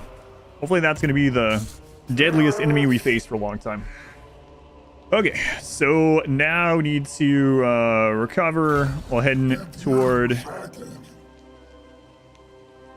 Alith Anar, who is actually going to be really strong as well. His starting army is really crazy. Alith Anar is waiting, yeah. So I want to save a point because we want to be able to get to Gore Feast the turn it's available. And to do that, we need to wait till level 12. So we're going to bank that point. bank that. And I need to get this. We need 6,000. We're not going to get it this turn.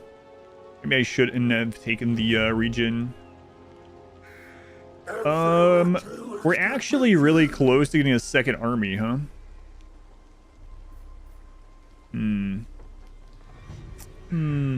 Broke you on that one. Taurox loves weenies.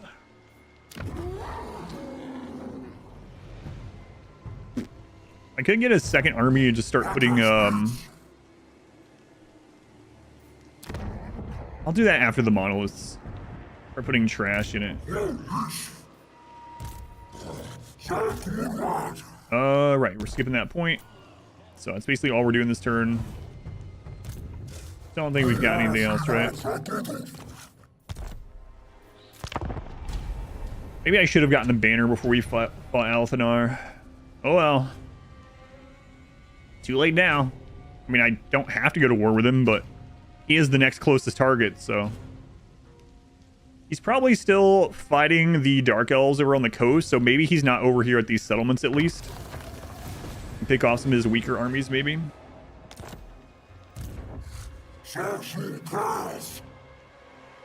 Let's take a look.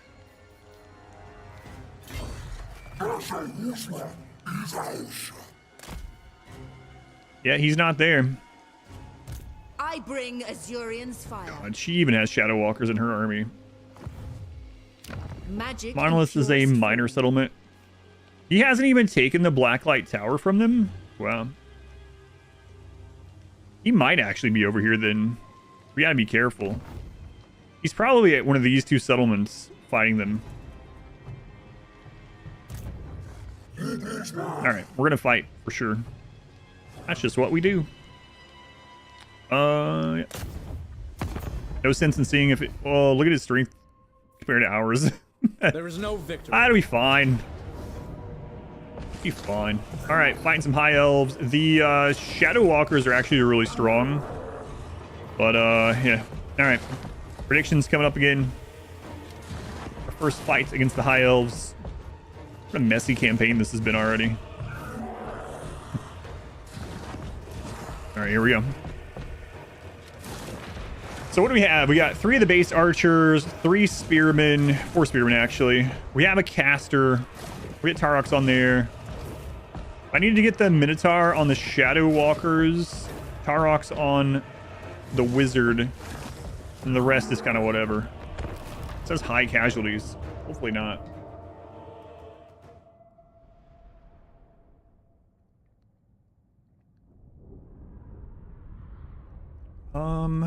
Which map is this?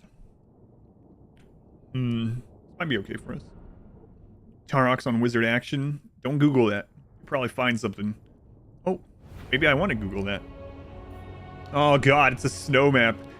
I swear the snow maps in Warhammer 3, some of them are so friggin' bright. It's blinding. There needs to be a dark mode for... I wonder if there's a mod. Dark mode snow maps. Alright, we're gonna go through the woods.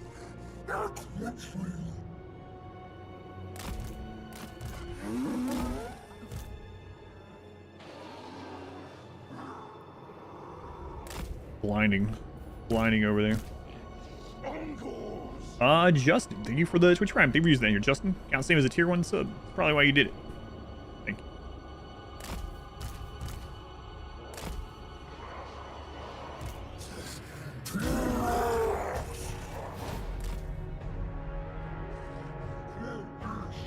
Okay, so there's a group of Shadow Walkers in between all those, basically. Otherwise, why would they lined up that way?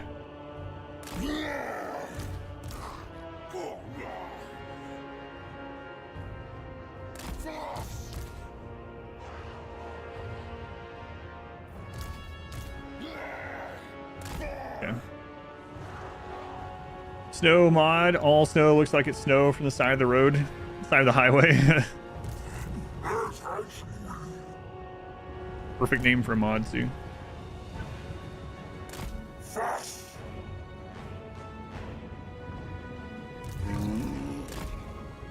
Which is remote constants for weeks. thank you. Yeah, thank you for watching that, and yeah, for the Twitch Prime. It does count financially, so it's same as like a paid sub for me and for you. Oh, she's using some Winds of Magic on that. She is. She's casting Fireball on these. Okay. Uncles, fast, dark side.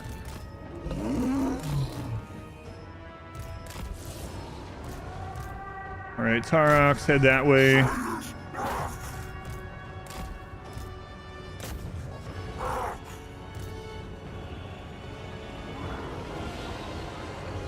Those Shadow Walkers.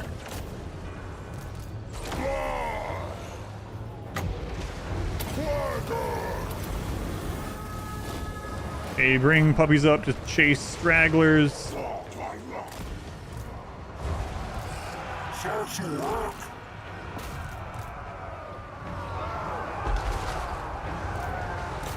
Down here.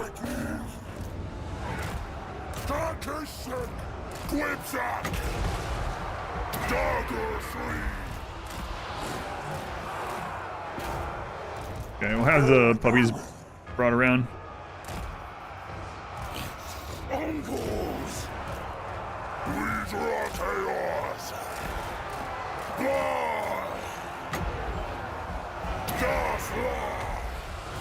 She's almost dead.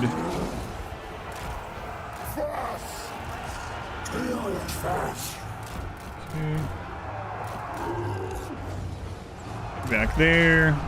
Puppies split between those two to keep them busy. Taurox, kill her.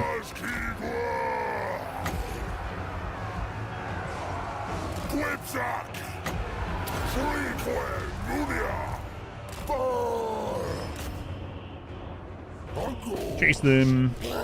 Beastmen. Hopefully Taurox gets that kill pretty soon.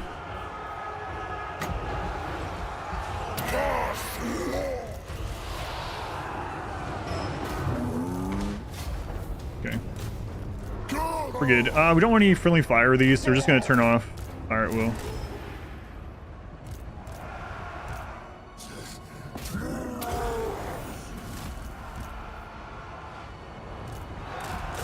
There's a bunch of juicy targets. Already do the charity? Yep. Yep, that was Sunday, yep. The charity this year, what did we raise? Raised over $100,000 for Doctors Without Borders. Really crazy. Crazy, crazy. And they can do so much with that money. They stretch it so much. It's crazy. Is it crazy yet? It's crazy. The charity as a whole, for our stream, it was like 5,500 this year, something like that. Last year we raised 18,000 on our stream, so not quite as much as last year, but I had a feeling we wouldn't raise as much this year. That was right after Biotech came out. The stream was like, oh, and I was on the front page. Last charity event last year, we averaged 15,000 viewers on the live stream. This year we averaged about 1,200. So, but it's still an incredible amount. Yeah, like, especially considering the viewer difference between the two, right? Crazy amount. Hey, decisive victory! We're just like flip-flopping between decisive and Pyrrhic. Decisive and Pyrrhic. And people keep changing their votes. There you go. Snow maps, just reduce brightness. Part of it's my my monitor too. My monitor has a bunch of this like true color stuff, you know, it's a fancy monitor. It doesn't even come through on the stream. It wasn't as bad before I got this monitor, but maybe I should have a setting for this specific game. We're gonna loot and raise this time. Talks about borders these days. Yeah, you do have to be careful which charity you support, because some of them are not, you know, a lot of charities, unfortunately, 99% of the money goes in the pockets of the organizers of it, but that's not the case with Doctors Without Borders. All right, we're gonna go ahead and perform this ritual. It looks like we got all the blood ground stuff done.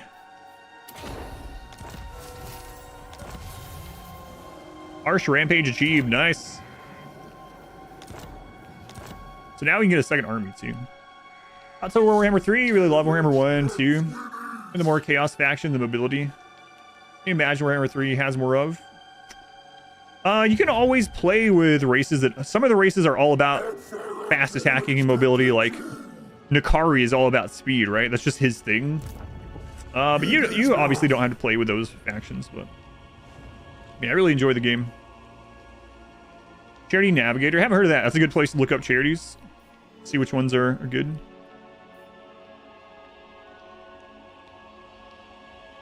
But yeah, I mean, you can go with a more steady... If you like developing your provinces and building up and expanding, there are still factions that are good at that, for sure.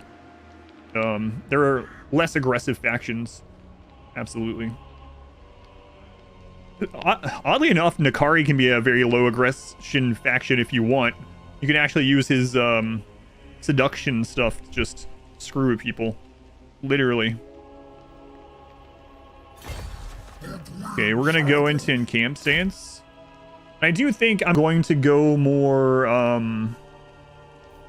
heroes than I usually do. Usually I try to unlock one of the other legendary lords right away. But I think I'm going to make some heroes early. Let's see how that does with Taurox. Generally, I try to get to Minotaurs and other armies, but anyway.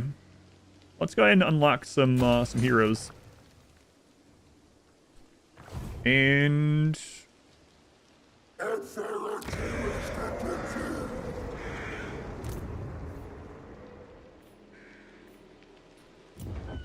Recruit a Lord. Do I have it? No, I don't. Weapon strength for Minotaur units.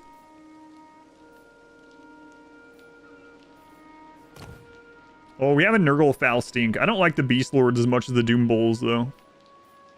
But the Nurgle Foul Stink is so good. It's easier. Yeah, I hadn't heard of that. That's a pretty good site, yeah. I'll have to try to remember that. Yeah, I definitely don't like them as much, but... Nurgle Foul Stink is super good. On legendary difficulty, it can help you get the enemy leadership to, like, with enough of these, to, like, you're not playing on, or you don't have the penalty for legendary, basically. Or maybe I should say the enemy doesn't have the buff. Yeah, we'll grab him.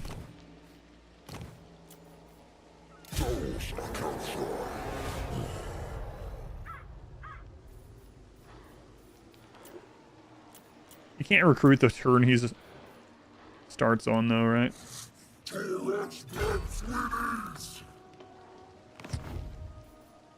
Alright, now Taurox becomes very strong. So he's going to get spell resist and brass body. So he's going to have a move that he can use that gives him damage reduction on a 2-minute cooldown.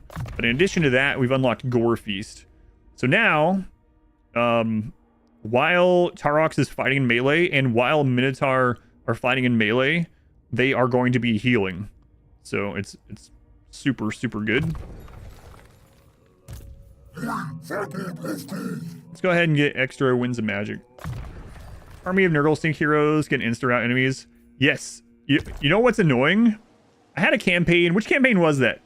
The Vlad and Isabella campaign, to where some, for just out of dumb luck, we had...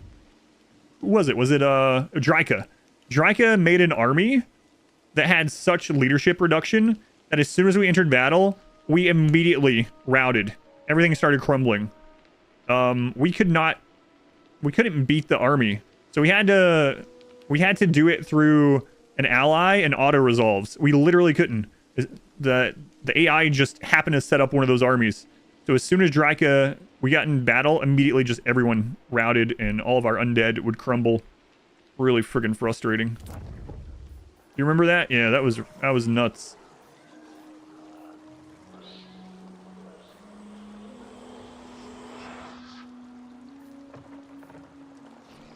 So this is going to be in the local region. That's the blood ground, which stretches all the way up there. That would give us a line of sight over it, which would be nice. Campaign movement range reduction for enemies. Chance of plague breaking out. Ammunition for all Beastmen, Warriors of Chaos, and Norscan units in the all blood ground regions.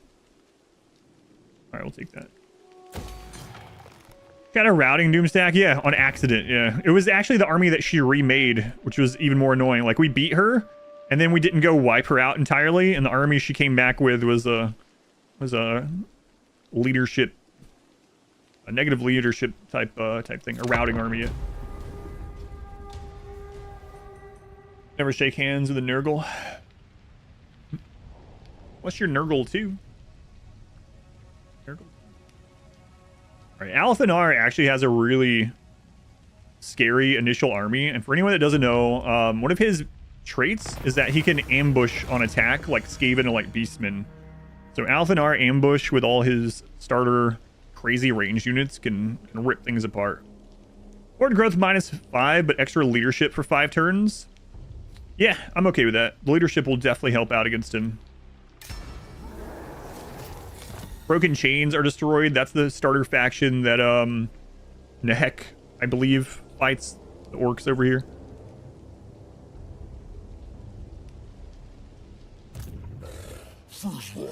All right, let's scout with this baby army.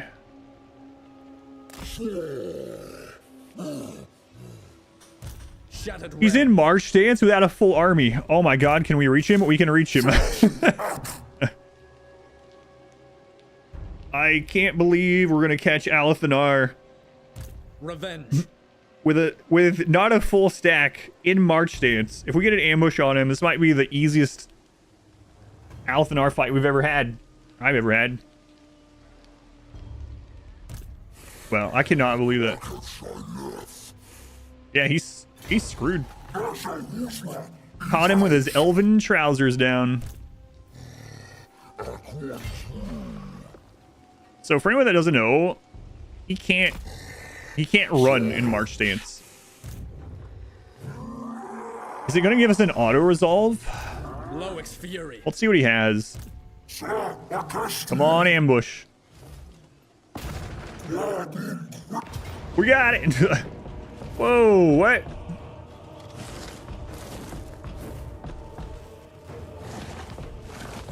Every single unit he has is ranged. Okay. He made a Shadow Warrior stack by turn 10, yep.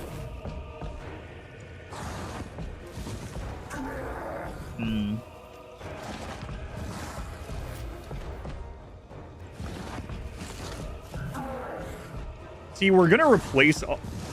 We're gonna get 2 or 3 heroes on the next turn. I don't care about the dogs. We can replace the other... I'm just trying to think if we would lose more by fighting it, but I don't know that we would. I don't think so. As long as we can scatter the range. And he has a smaller stack. I don't think he has a lot of good magic this early either. We can't see which route he went down. Yeah, I think we had to fight it. Does auto resolve take ambush into account? It does, yeah. I had 2 armies? No, I don't. That's what I'm worried about too. There's so many of the archers, but it is an ambush, and it's really kind of tough to decide. How many melee units do we have that can hold archers in place for long enough? Taurox, obviously. Taurox can go kill Alith Anar, no problem.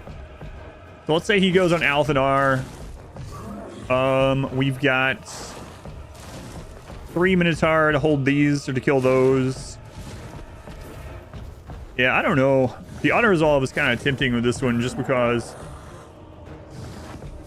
I'll let you know the losses, yeah. Maybe the mage first.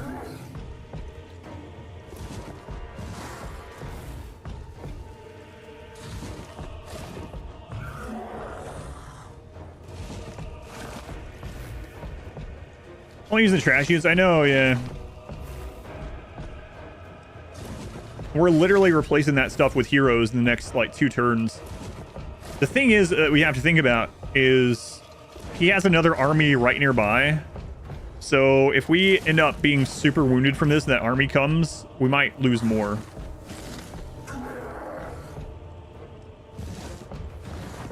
Yeah, that's the problem. He has another army that we can already see, and he probably has more than that. His strength rank is like... His strength rank like 21 out of the whole world.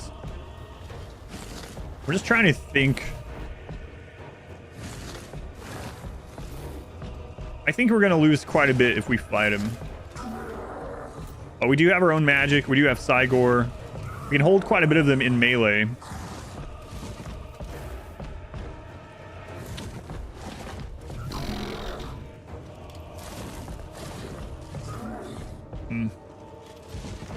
Just let them walk off the map. Be wiped out from being enforced marched.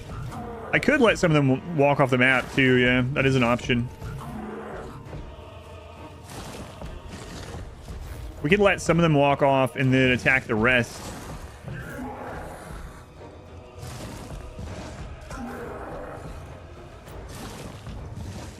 Which ones would walk off? We could let the like first half walk off and grab the rest. I don't know how it works with... Actually, I don't remember.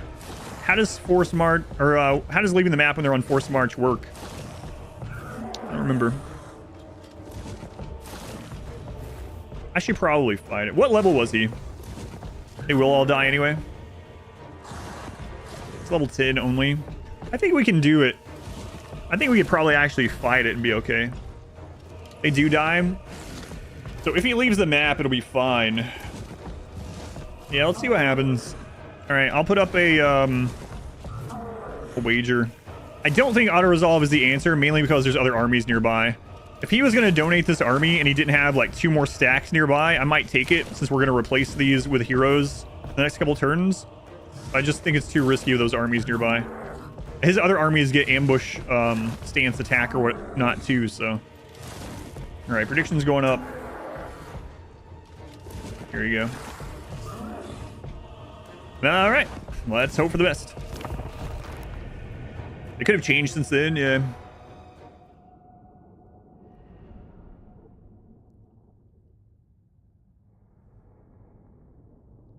There's been a lot of change even recently. So, I don't know. Would you get a heroic if you just let them walk off the map? I don't know. I don't know how that would work. I actually think we could win a straight up fight.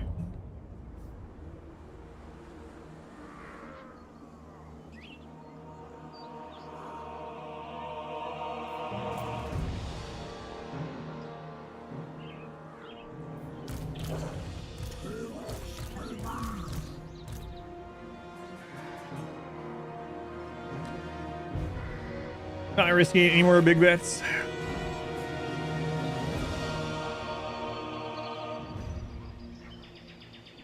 So I'm thinking we set up over here and let some of them go forward, or maybe we just pounce on them anyway. I don't know. That guy's not really going to help. It's not really a second army. This is where all the shadow warriors are. Sometimes, like, when you attack some of them, the rest will just keep going without them. But I don't know if that's going to be the case. Watermelons. Think of the math problem. 15 watermelons. Think of the 5 months. The requisite number of watermelons.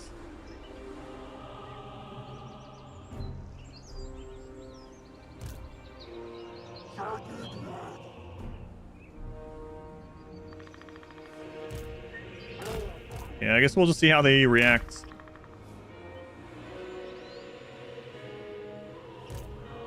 And then we'll go from there.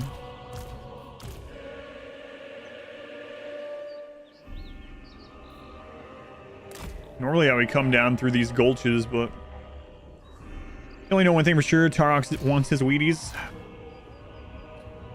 That is for certain.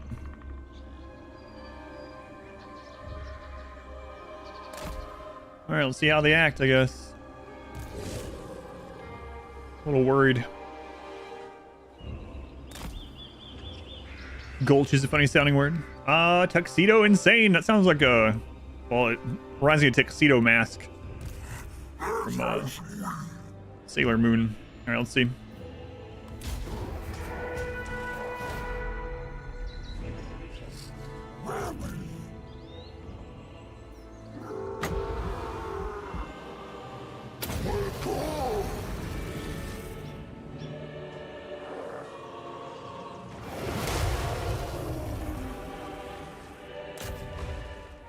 Maybe I shouldn't have done this, but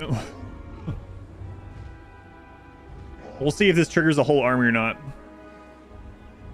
Those weenies are made of. Ugh.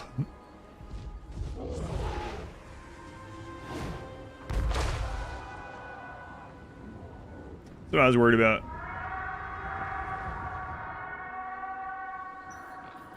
Uncles! Fast! Now go mob! Whoa! Action!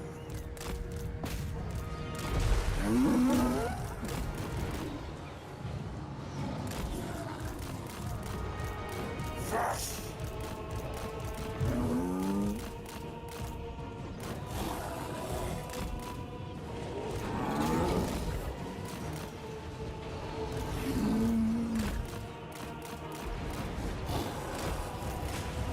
Uncle Warman!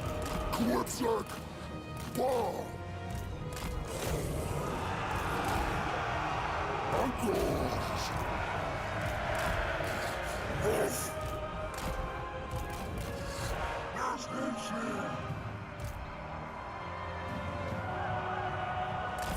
Yeah, I'll fix those in a little bit.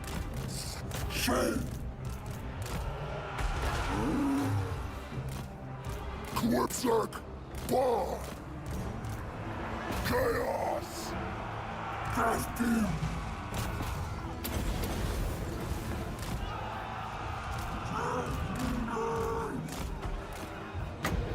Darkest Lead!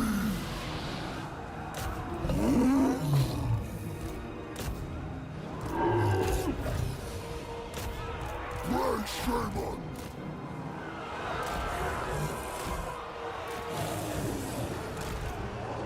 Undoors! Ray Shaman! Klipsack! Karshayish! Sleekor Moonier! Dark Warman! Where's that other lord? Right, he's freaking slow.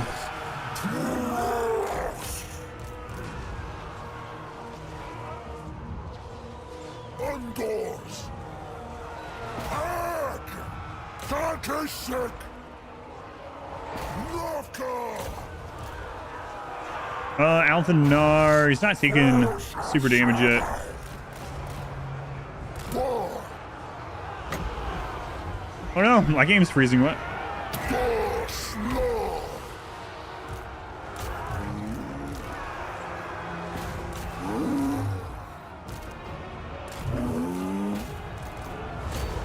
Oh, nice hit.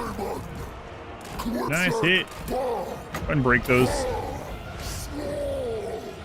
Dog I ran! Fast! Uncle! Don't want to lose the Minotaur. Bar! Chaos Bird!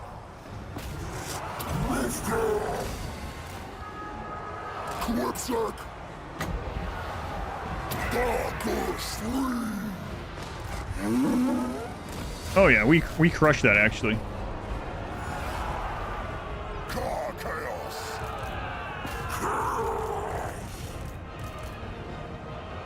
Good thing I didn't auto resolve. Tar The guy's still not over here. Black Shadow!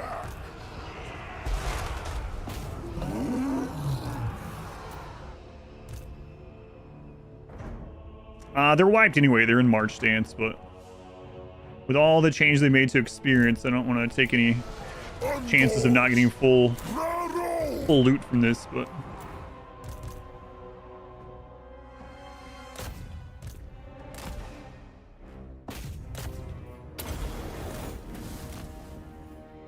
at least kill him just in case.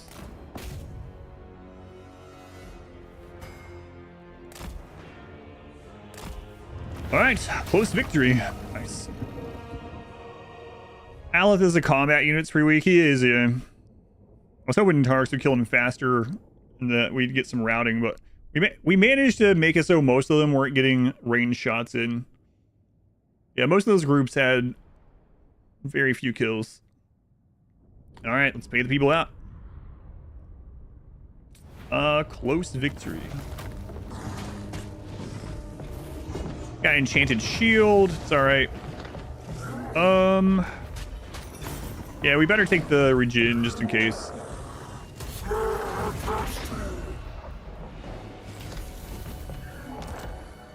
Okay, that wasn't a full stack. I was misremembering. We would have been fine either way. Hey, we got regiment over down. Ooh.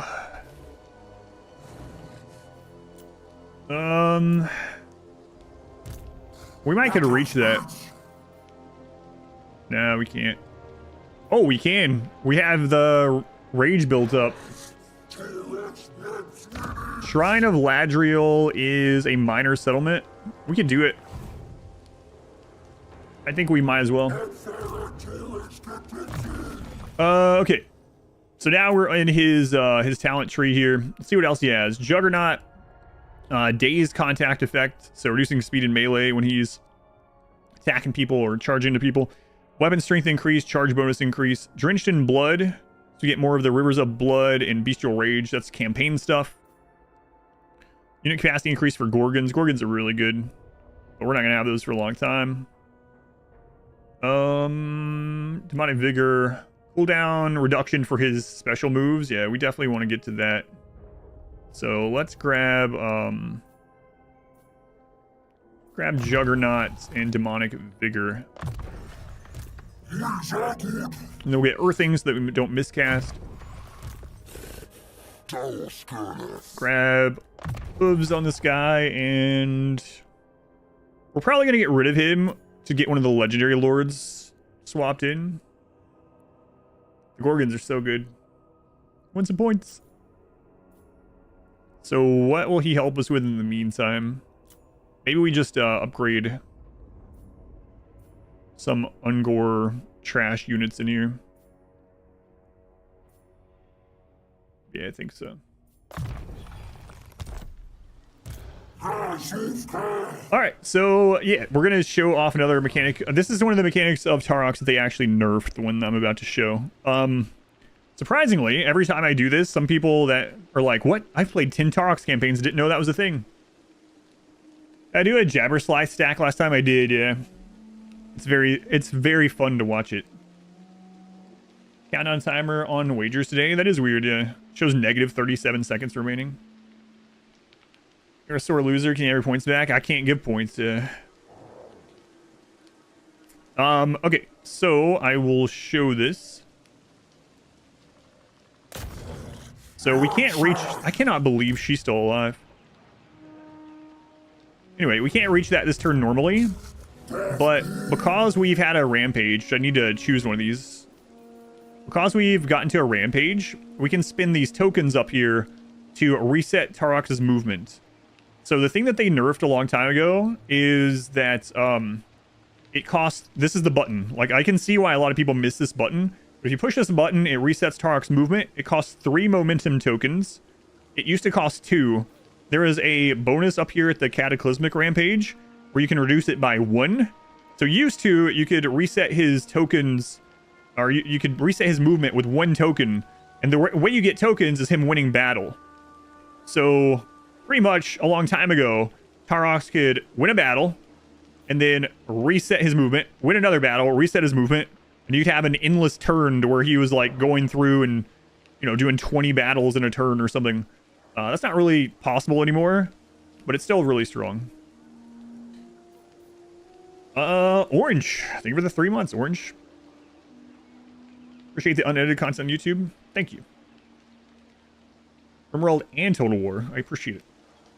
Let's see. Dread gained is the same across the board. Wins and magic power reserve increase. Ward save for the entire army. Ward save is basically just flat out damage reduction from all sources. Blood greed. What is that one? I don't remember. Each kill made increases his armor piercing, charge bonus, melee attack, and immune to psychology.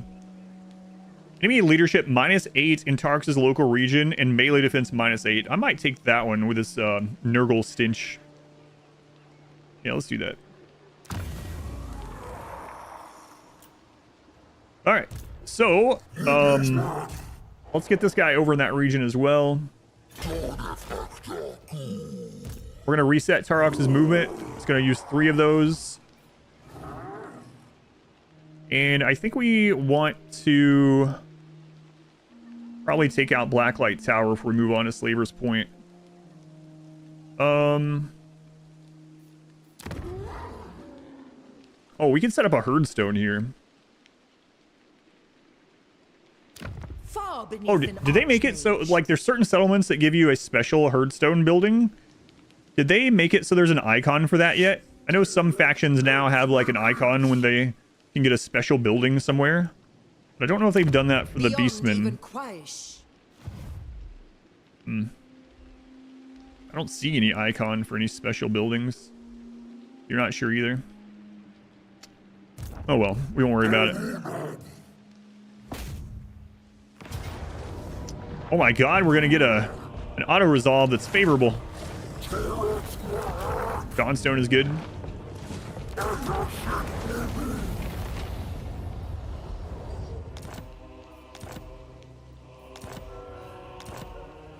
Dark and What is this? What is this army? The crazy thing is that army is actually pretty good against ours because of our Minotaurs. Leave work soon. You don't want to miss the rest of the stream. That's happening. Huh.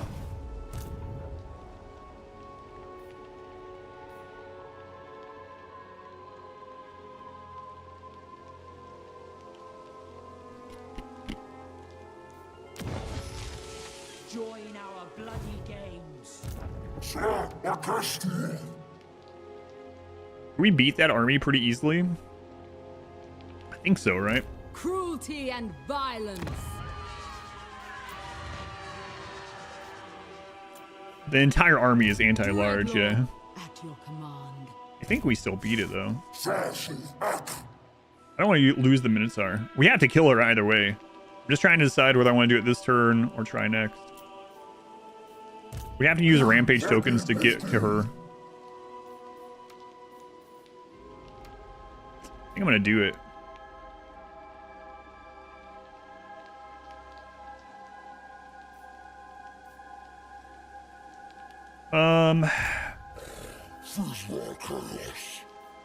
What do we see over here?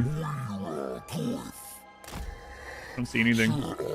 I do not like your presence, so Yeah, all right, we're gonna do it.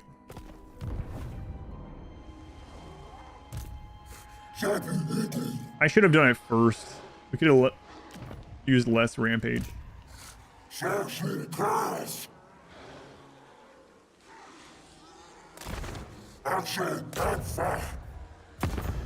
We're gonna declare war with her. I guess I need to fight this so we don't lose any units.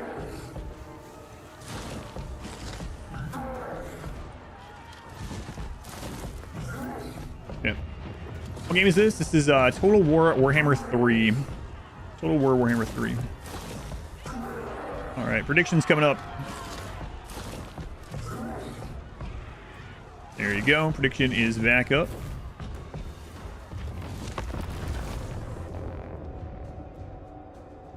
Weirdest thing about your workplace, that the room is mostly green. So when I move the desk over here, the camera hits too much of it. So there's actually a square of the ceiling that's green. I have green rugs behind me now. I've painted the closet green. In fact, there's a closet in view that that I can go walk into and just disappear. So the room is very green. Very green. Alright. Gotta make sure we lose very little here.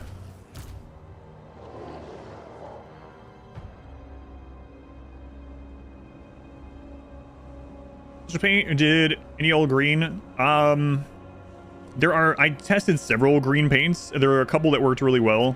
But yeah, there's definitely certain shades that you need for the green screen, yeah.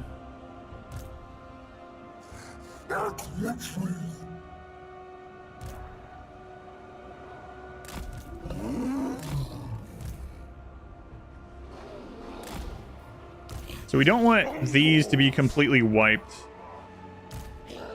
So we're gonna leave them back here.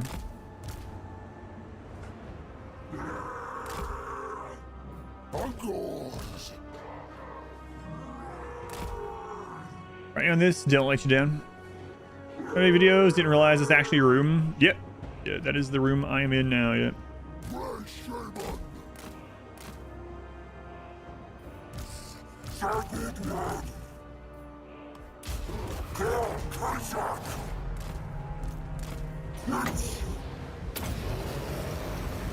Yeah, that's what I was worried about. The archers taking out those dogs. Uncles! Dark Earth! Facultat! I swear he says F all that. Gerdawas! F all that. Sladawas!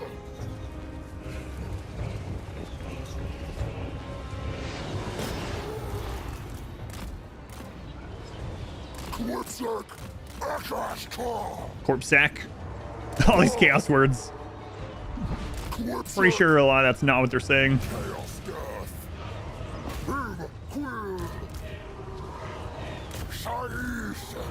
Dark Woman! Ball! I think he said dark woman right there. Not sure why he would say dark woman, but that's what it sounds like to me.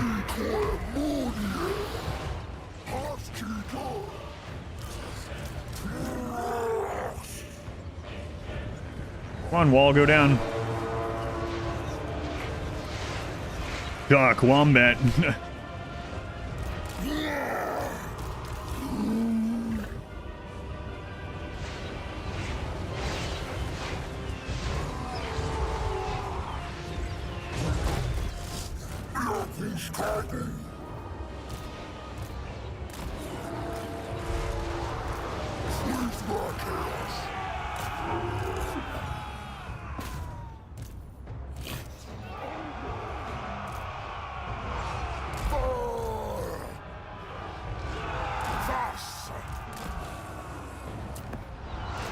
Goes out of there.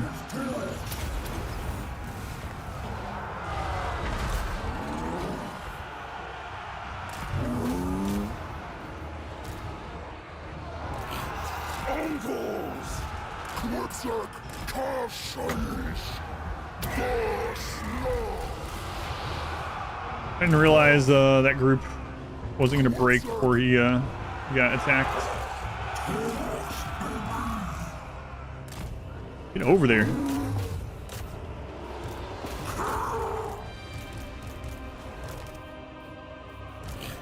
Uncles!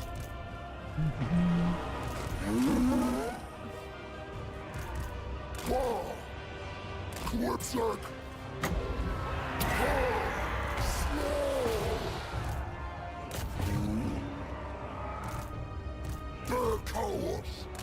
So shaman took more damage than should have.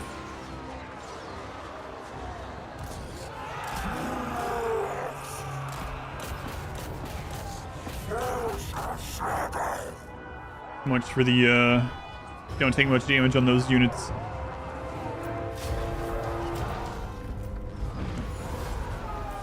All right, decisive victory still though. Trying to sell car insurance. Alright, decisive it is. Lost a few units. Didn't lose any of the Minotaur, I don't believe. Big thing. We mainly lost the dogs. Alright, so we're gonna raise and advance.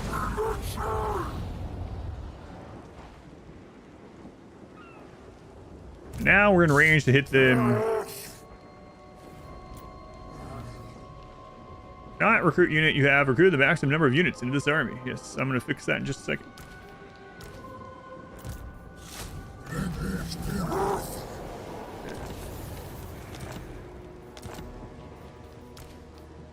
Got another level up.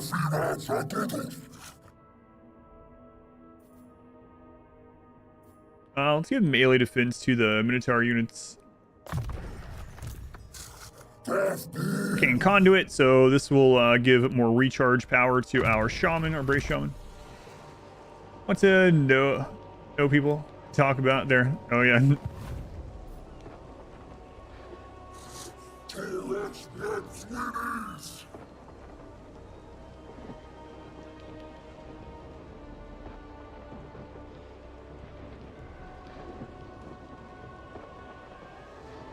All right, we got go juice. Sure you go.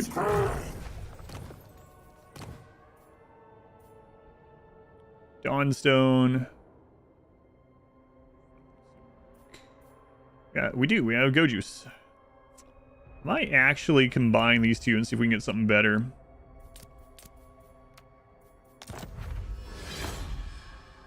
Yeah, it's not too good. Oh well. Hoping for weapon or armor. No such luck.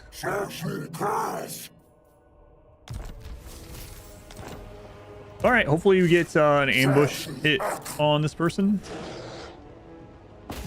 You get an ambush.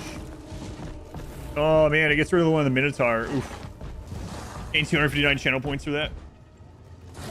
So we have to do a real fight of this. We could test this and see how it works with just letting her leave, see what happens.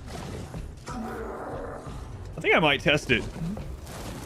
People were different people were saying different things last time. Let's see what happens.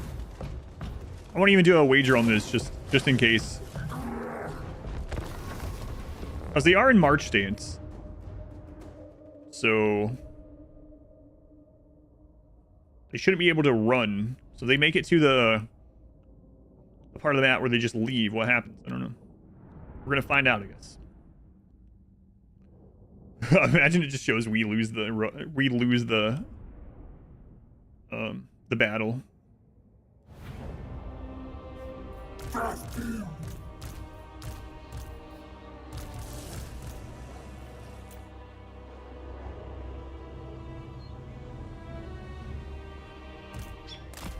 We're just gonna chill out over here in the woods for a little bit.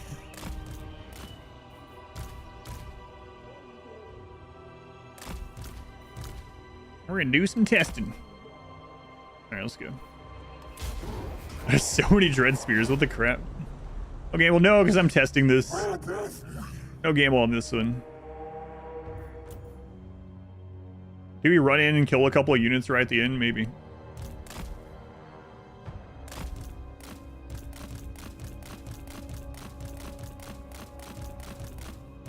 Let's watch him take a stroll. It's crazy that she built an entire...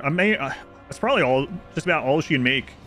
Wait, there's another starter unit, right? For the Dark Elves. Dread Spear and yeah, what's the other one? Maybe it is just Dread Spear on there. That tier 1 building on that settlement. Are Bleak Swords? That's what I was kind of thinking too. Sword unit, Bleak Swords.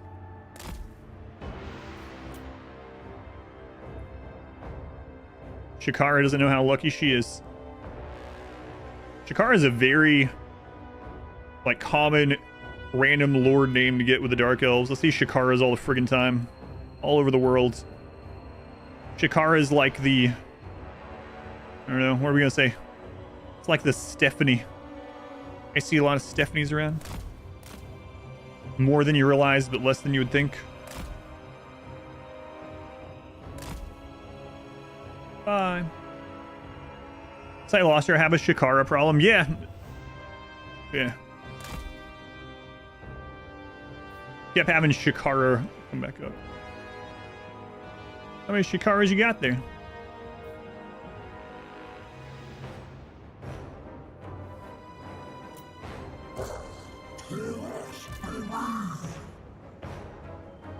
I don't know. Yeah, that's what we're gonna say.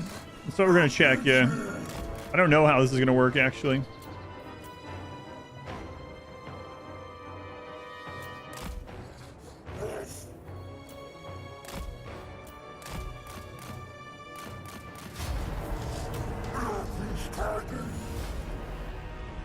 The auto bong work here too? No. What happens? There's a Reddit post from a year ago saying they just die. It's funny because I was like, I'm not going to do too much cheat. We don't get any experience for this though. We didn't get any kills. They're in March, yeah. Keep firing Shakaras. I've never tried this, so I had to see. We still get Dread.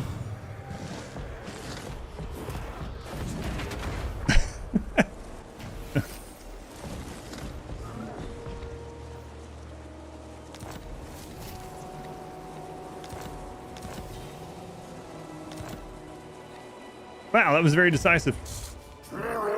Well, the downside is we get no experience at all, so it's unfortunate. I probably should have just killed him for experience, but you know, whatever.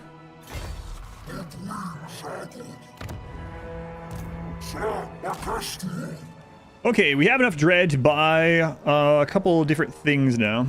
That's so silly, yeah. I think I'm gonna get some heroes put into this army.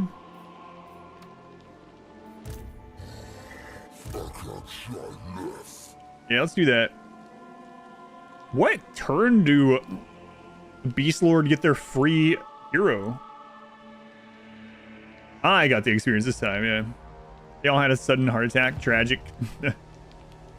Man, I almost always use my first dread for another legendary lord.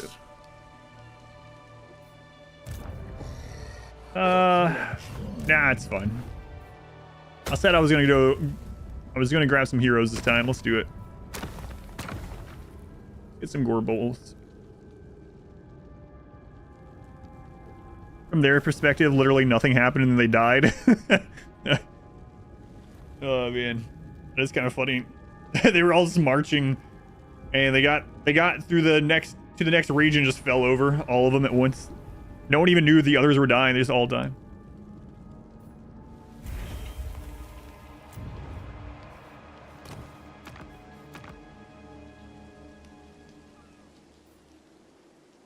Yeah, we don't have any hero reward yet.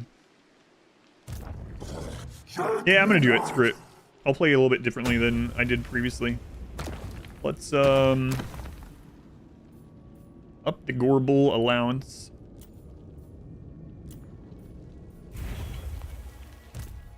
And then we're gonna recruit a hero. Hey, I have some saved heroes. Fleet-footed, strong, confident. Who do I have saved? Wow, I wonder how old that is. Yeah, I'll just use the one. It didn't even look like he had a name anymore when I did it.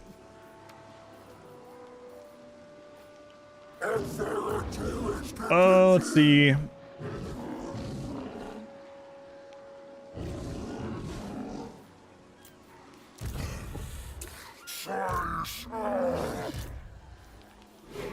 We got room for 3. There's also a research that you need 4 heroes in an army to get, so that would be nice to get. Go to Kai, thank you for hanging out. Have a good rest of your day. Ambushes are godlike. The AI will try to run even when it's the worst possible option. Don't have enough money left to really upgrade the stuff that we want, so suppose we're just chilling. We'll end up replacing the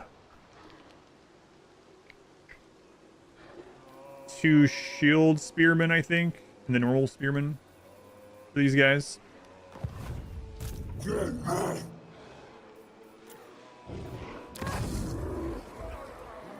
All right, so this blood ground reaches all the way over to Black Creek Spire.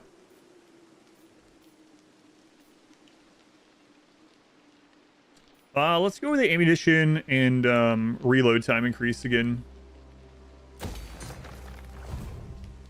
Yeah, so usually what I use the dread for is to confederate, because there's 2 things that can happen. Either you then have another foothold somewhere else that you can start getting more dread with that army, or they're already dead and you can just res them over here. Also, for anyone that didn't see, 4.1 added the ability to respec. So you can respec now without a mod. What it does is it wounds the character for 3 turns. So like now, if we pick up Kazrak later on and he's level 15 with crappy talents, we can just have him retire for 3 turns and then respec into what we want, which is pretty awesome. All right. Which is it better to have, heroes or units? What's the optimal ratio? It depends on your faction and your race a little bit. For the most part, most factions have really good heroes, and in general, a hero is better than most units that you could have. I know that's kind of a really vague answer, but it's a really true one. It's not always the case though. That's why I said it really depends on your faction. But it's almost always good to have at least a couple heroes in your army, regardless of your faction. It's just that not all heroes are built equally.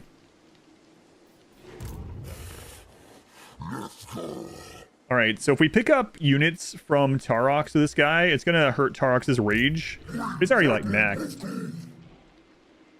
Always good to have like when hero of each buff. Yeah, and like you gotta think of things like, let's say most of your heroes for the faction are like mages, wizards, or whatever, where you don't have enough winds of power to cast from like 8 different mages generally, right? So it does you no good to add like another one.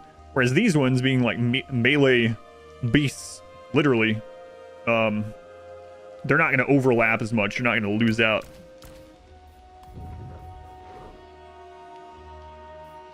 All right, so let's get this guy moved.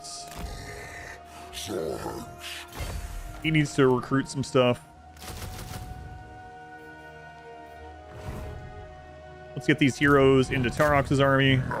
Heroes are going to start out a little weak. They're level 1. But eventually will help a ton. We don't have a ton of money.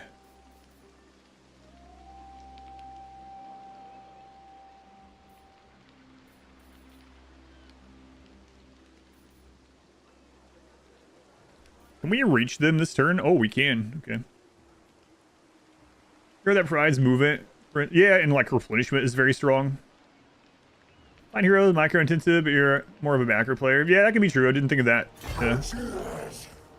So part of it can be your the person's playstyle.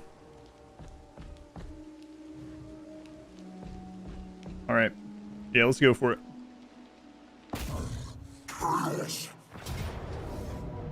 Hey, actual decisive. Look at that. Decisive low. Let's start getting some money. That was the end of Anar. He didn't conquer like anything. Wow, so we've defeated Cylostra and Alith and Anar now. Man, I don't know where I'm gonna go after I'm done with these Dark Elves. Usually I go to the donut, but usually I take out Cylostra after. Like usually I go Alith and Anar, Cylostra, then to the donut, and try to get the Sword of Cain. We could just go across the Chaos Waste, maybe get the defeat trait from Sigvald, and then go down into the Empire. Right, hang on. I gotta backtrack, sorry. This series is about doing the long campaign victory, and I didn't even read the long campaign victory because I was just reveling in the chaos, literally. Let's check that out. All right. Short campaign victory, we just need to destroy a bunch of stuff. Long campaign victory, here we go. Short victory, 80 different settlements, and then destroy the humans. So Reichland, yeah. So we're all right. We need to get over there. Oh, and we need to destroy the Oak of Ages. So we definitely need to go over to the Empire. So we very well might go through the Chaos Waste, which I usually don't do with the Beastmen. The other option is to hit Albion and pop down into Ratonia from there. But I think Norska, yeah, I think Norska and the little chaos things up here are pretty ripe, pretty easy to take out early. A lot of minor factions. We can get a lot of experience built up before we go down and hit that. Yeah, we'll see. Let's see how the rest of this peninsula goes, and then we'll go from there.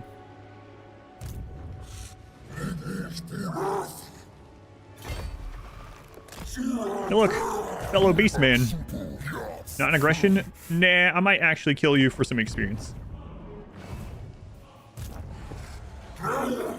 Okay, so what's the next thing we want to get on Taurox? We really want to get Shatterstone. That will help us on sieges. But I think I would actually rather save money and get his banner. So I think I'm going to skip. The Warbles, we're just going to give them melee attack. And yeah, let's just see what happens. No one's safe from Taurox, not even Taurox. I can't believe the Sisters of Twilight haven't declared war on us. I don't think I've ever made it this turn without Sisters of Twilight. Maybe because of Stankia now? I didn't think about that. I have to go look at that. You want to see her? Hey, there's the Gorbel. Turn 12. All right. And or a Bray Shaman, but I'm good. Clan Septic is gone.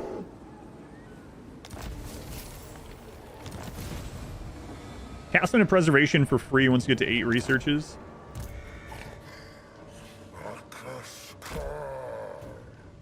You want to see old Stink Eye? That's so crazy. I don't think I've ever seen this minor faction live this long either. This is one of the things that the Sisters of Twilight usually take out. Yeah, there she is. Hey, what? Stank ya. I think that's what's going on.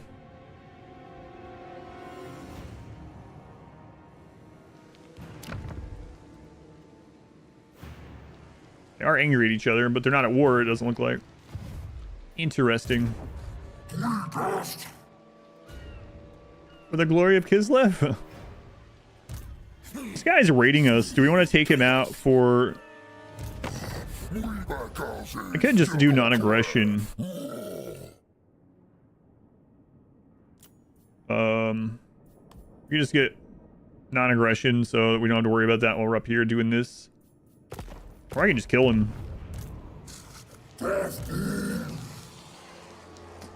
Kid, just kill him. It is experience, and it's not like these guys are gonna be super strong.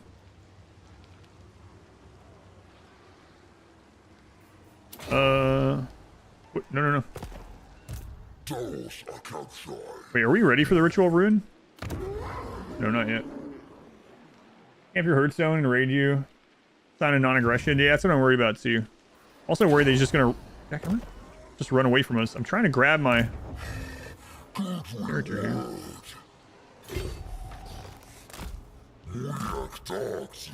Alright, let's do it.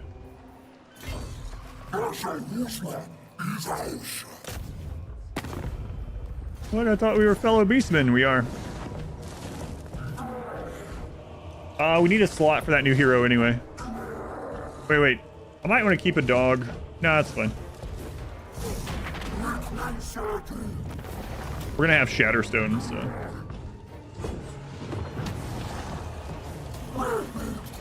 Free Dread! Okay, they are gone. Can I still reach Black Crag without having to use tokens? No, I cannot.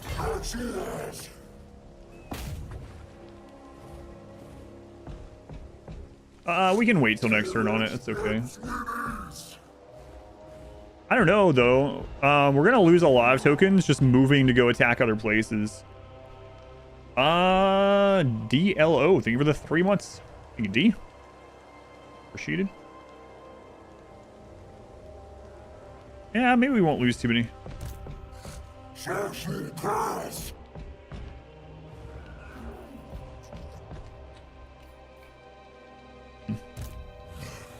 Alright, we'll just wait for next turn.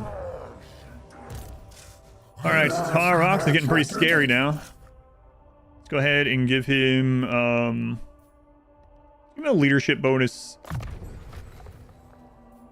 Some health. Mainly in case we run into something that's reducing leadership. I don't want him to rout. Our Bray Shaman pretty much has all of these spells that we mainly want to spend our stuff on. So let's go ahead and get scouting. That'll get us some more magic items. With these Gorbels, we're going to give them melee defense because their main goal right now is going to be disrupt archers and stay alive. This guy, we're going to increase the ammunition on Ungor Raiders, I guess. He's not long for this world anyway. Not long for this world. In fact, even if he dies... he's still getting us dread. So we might want to just build up an army with him and just go like run it into something, some minor faction. And if he wins a bunch, then awesome. And if he doesn't, who cares? We got dread.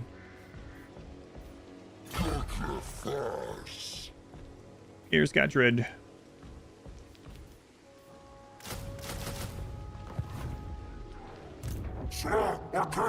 Yeah, which one does this one go to? We could send him down to Lustria. I mean, yeah, why not? I don't think he's gonna beat many Lizardman armies, but maybe there's a Skaven that he can pick on. All right, so we unlock this for heroes now, so we're gonna get that. It's gonna give physical resist to all of our heroes in 2 turns. That's the reward we got for having or winning a battle with 4 heroes, I believe.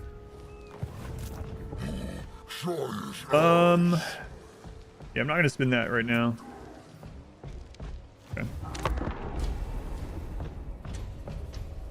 We've come a long way from almost losing to Cylostra. It was such a bad start. Man, imagine if we came out of that in good shape. I guess we'd be 1 turn further ahead right now. So maybe not that big of a deal. Hey, there's Dracula Coven taken out. So Sisters of Twilight are probably coming our way then.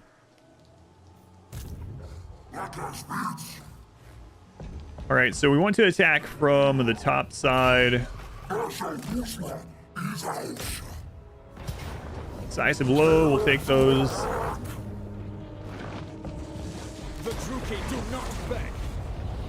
right, we can get our banner now. So we're gonna go in to items, get the banner. So the banner is gonna make the unit damage people nearby, give them physical resist, cause fear, and cause terror, which is just nuts. We're gonna put that on Taurox.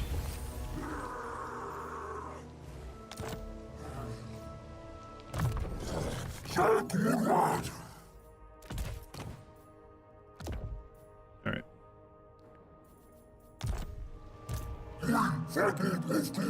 So I guess we should do this ritual now. Yeah, we got all the blood ground taken care of. Now we can have another army. I think we're gonna save up and get one of the other legendary lords next. Taurox can't say. Yeah, we haven't lost yet somehow. We got really close. Okay, more magic item finds. More melee defense. And we can reach that without going into... We can. Valiant defeat. Surely not, right? Don't call me Shirley. That's a lot of dark shards. Shielded dark shards.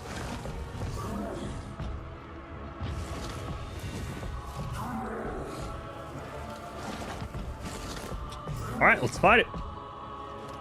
Probably gonna be the last battle of this stream. Go ahead and put up the wager. Alright, here comes the prediction.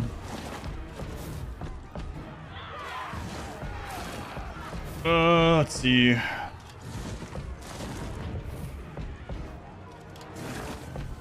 Yeah, I kind of wish I had saved those dogs. Yeah, that's what I'm worried about too, is all those armor-piercing arrows, yeah. Completely melted the AI Taurox the Dark Shards, yeah. Yeah.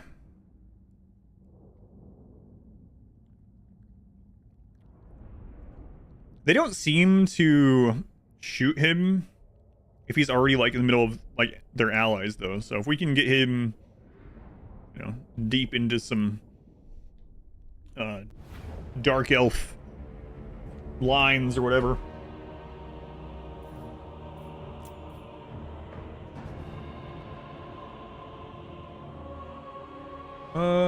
What is this side? I can go this side instead. So it might be rough, depending on how the AI plays. Yeah, this side can be a good one to go into because we have more room. But they can shoot from high grounds. But there is no, like, blockade that they can do, like, on the other side. I've always wondered why there's no tower here. Kind of weird.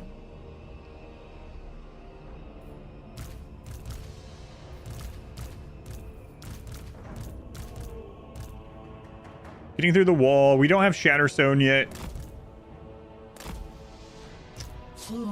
I could use the Cygor. Man, they also increase health on a bunch of the stuff.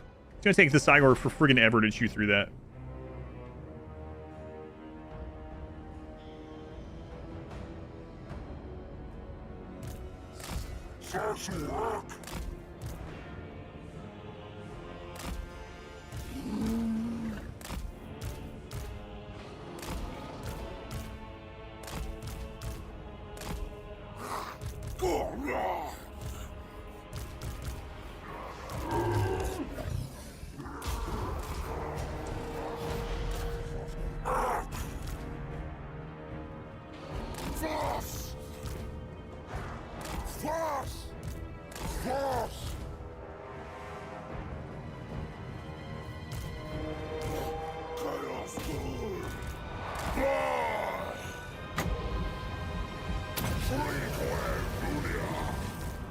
Chaos!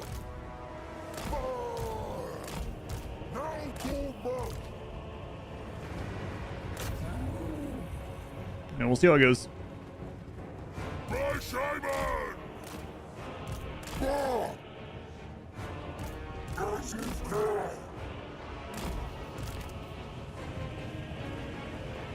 It's gonna take a long time to get through that gatehouse with without the puppies. I don't know why dogs are so good at breaking down those gates, but they are.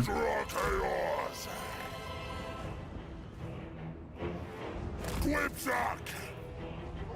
I have 82 power reserve. Okay. Dagger free!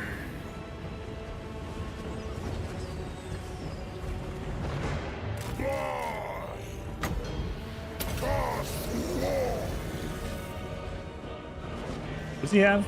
Actually, minus 30, reduce actually of effect. Okay. Whipsack! Uncles! Bar! Chaos good! Bar! We're just now almost halfway through the gate. Sentinel! Get to play with the Grease's lightning was the thing? No, I haven't played in a while. I saw a video of it though. Kind of crazy. It was very crazy, not kind of.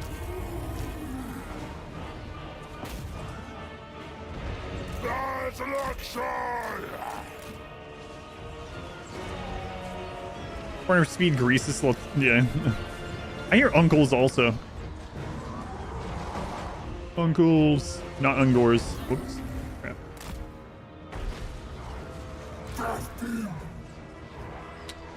Facultat! I swear he says F all that. Raro! Uncles! F all that. Circle purple!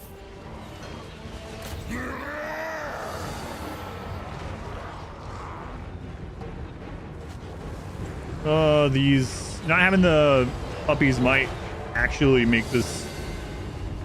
What? I thought those arrows were coming to the Cygor. Oh, I screwed up there. Whipsack! Whipsack! They usually don't shoot at small single entities like that. I don't even think of that being a possibility. Oh my god. Beastmen! Fast! These new HP values are crazy.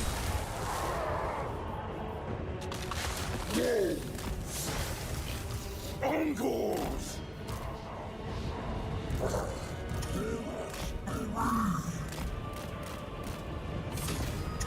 Fast! Control!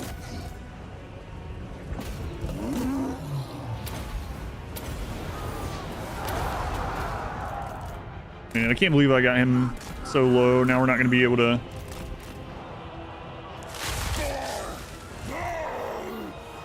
use spells like I wanted to.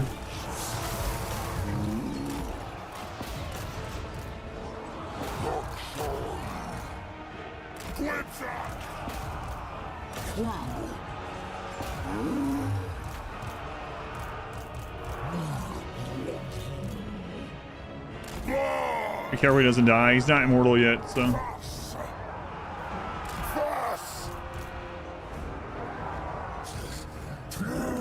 Alright, Taurox is running those away. Let's get him those.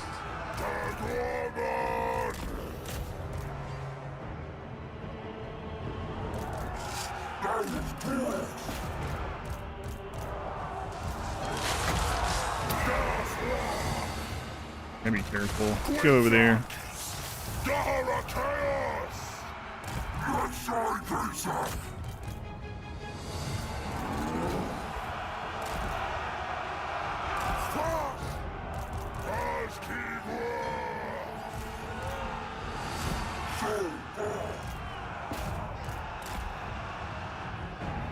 Really risky to be bringing him up.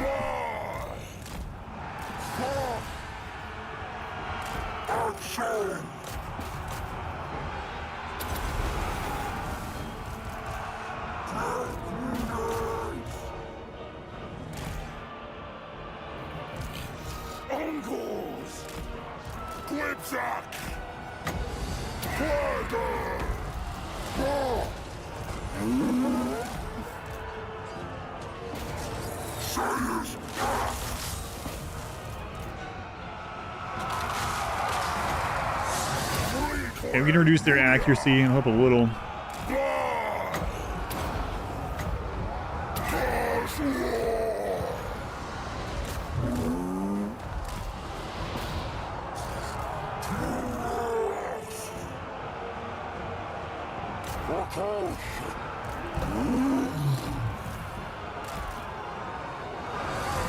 Get Taurox up there.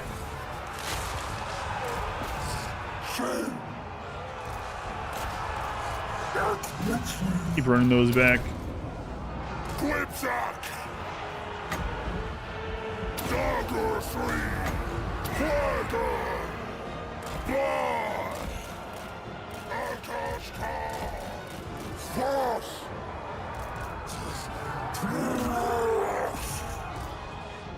I keep an eye on this freaking Braze Shaman. I can't believe we let him get so low.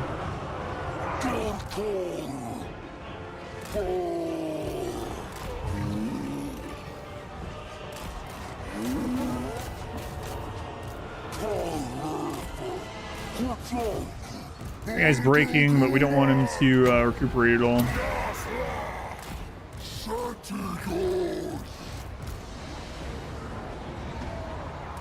They only got a lot of units.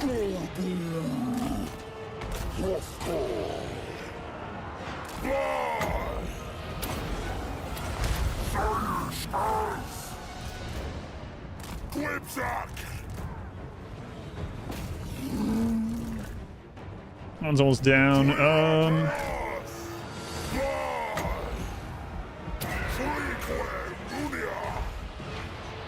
Tower's hitting through the friggin' wall.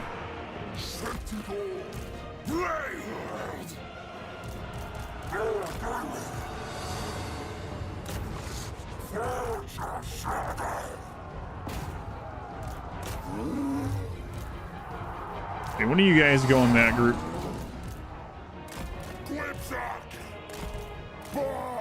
You can get out. We don't want to lose you completely. In fact, I'm gonna leave you back right now too. Get those to stop shooting over the side of the Minotaur.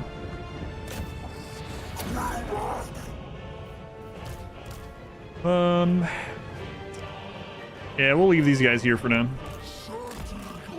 It's possible we'll need them later.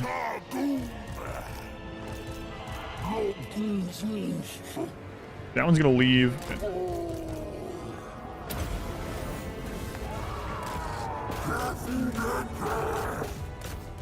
Yeah, now that Taurox has his regen, he's just an actual beast. Or he was just pretending. Did the bounty count yesterday? It's counted so far, yeah, surprisingly. Crazy. I don't know what was up with that. Getting banned by opening the game. So weird.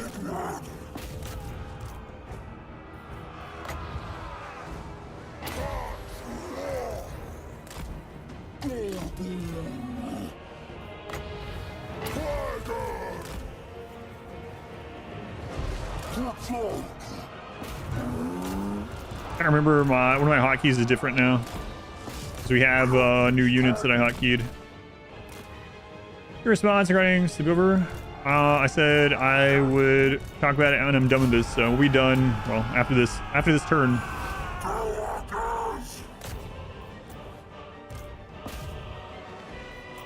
I think in a siege battle you get all the experience either way, right? But yeah. We'll kill her just in case. Hopefully we'll. Would you go, Taurox? Just in case I'm wrong.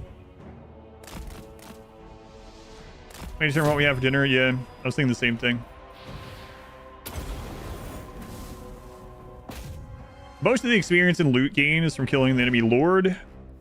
She dies anyway with this, but I don't know if it counts if we don't kill her. And I guess I'll find out from this.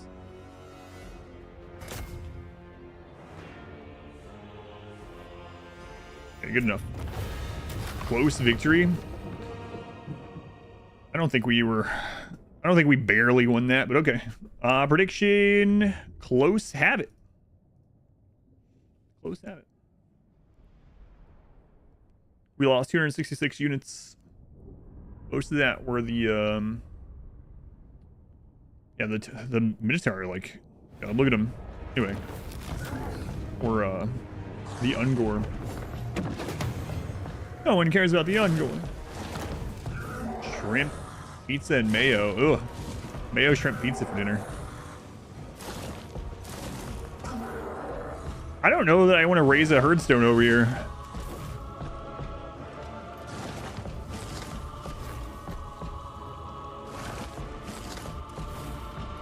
Will it even reach over the...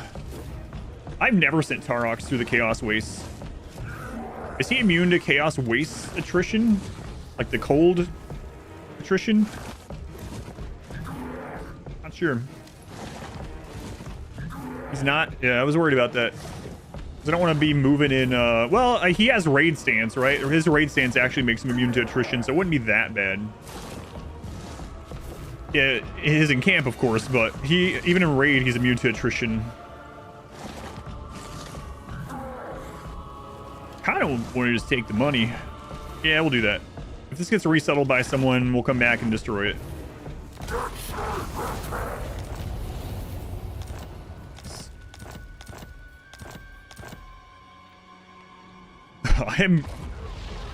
I am kind of tempted to go sail over to Albion and beat Bellicor.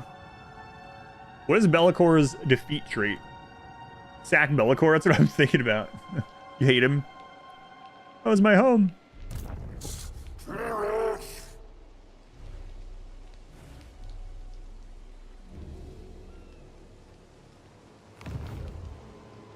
Raid the following region.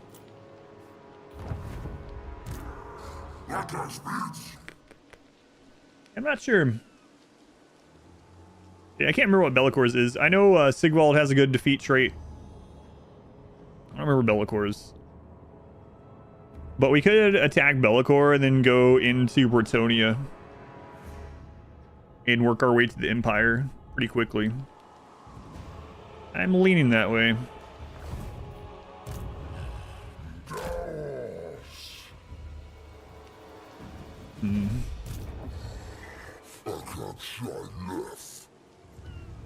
Maybe.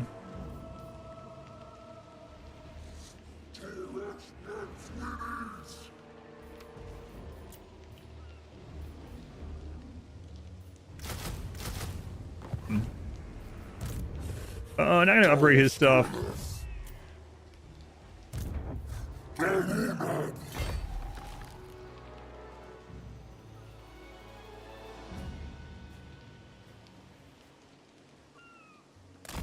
Sucks that we're gonna have to spend a turn getting into the ocean, though. That's just the way it is for everyone. Winds of Magic, Power Reserve, +5. Public Order Control, +2 in local province. Replenishment, casualty, oh yes, casualty replenishment, +5%. And weapon damage strength, +5%. That wouldn't be too bad, actually. Wouldn't be too bad. All right, let's finish off our melee defense. Magic item find.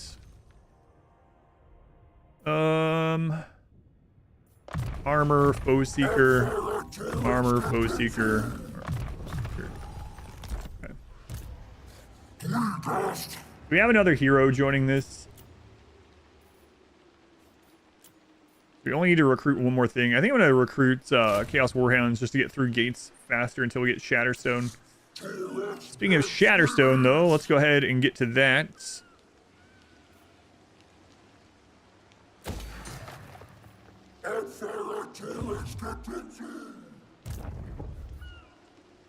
Alright. That was a pretty good turn. Pretty good turn. I guess we need to bring this guy over here and raid that just to get the free money.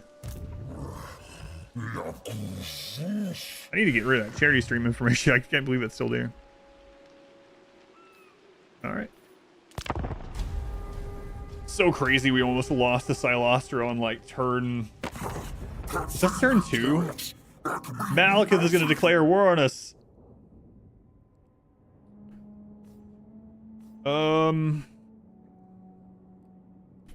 We're after a long campaign victory though, so do I really care?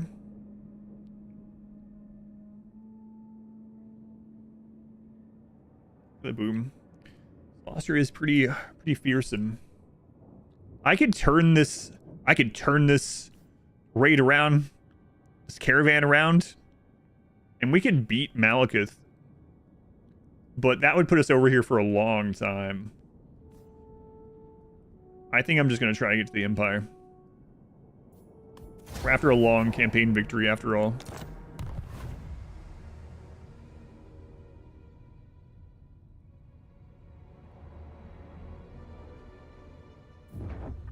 Bellacor's not that far away from the donut, huh? Yeah, these herdstones are only level 1. If we lose them, it's not a big deal. As long as we have a herdstone somewhere as we're going. Recruit rank +3. Oh, but we lose 3 rage.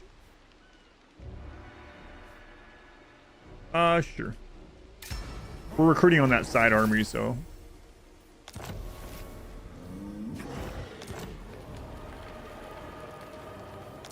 All right, now our heroes have 15% physical resist. Oh, right. That was supposed to be my last part of this. Having fun, though. We'll have to continue this tomorrow. We're on turn 14. Level 18 already. And have taken out like 4 or 5 factions. We've taken out 5 factions. Some of those are minor factions, but...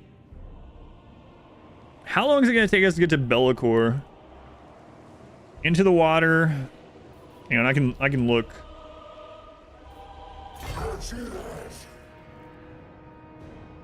I know there's a landing there. 1, 2, 3. We could also use this though. I think I will probably. But we'll have to do it tomorrow. Need to wrap this up.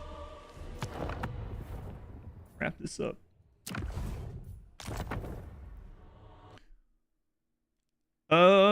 Wonderful day for goodness. Good evening, good evening. You got here right at the end of all things, or at least the end of this thing. All right. Well, I'll have to check out how the YouTube stats did for the first live stream of something other than RimWorld, but the plan is to do this the rest of the week. There is a Rimionship thing tomorrow, but I didn't learn about it until like last night, so I don't know that I'm going to do it. I'll let you guys know on Discord what's going on. If I don't do the Rimionship thing tomorrow, then tomorrow's plan is solo Mechanitor for half the stream, and then Taurox for the other half. So it was a lot of fun. I'm gonna go ahead and end it over on YouTube. Those of you that watched on YouTube, thank you for coming over from the RimWorld stuff and watching on YouTube. I'll wrap that one up there. We'll end up continuing the legendary Immortal Empires, Taurox, Beastmen, keyword. Hopefully tomorrow.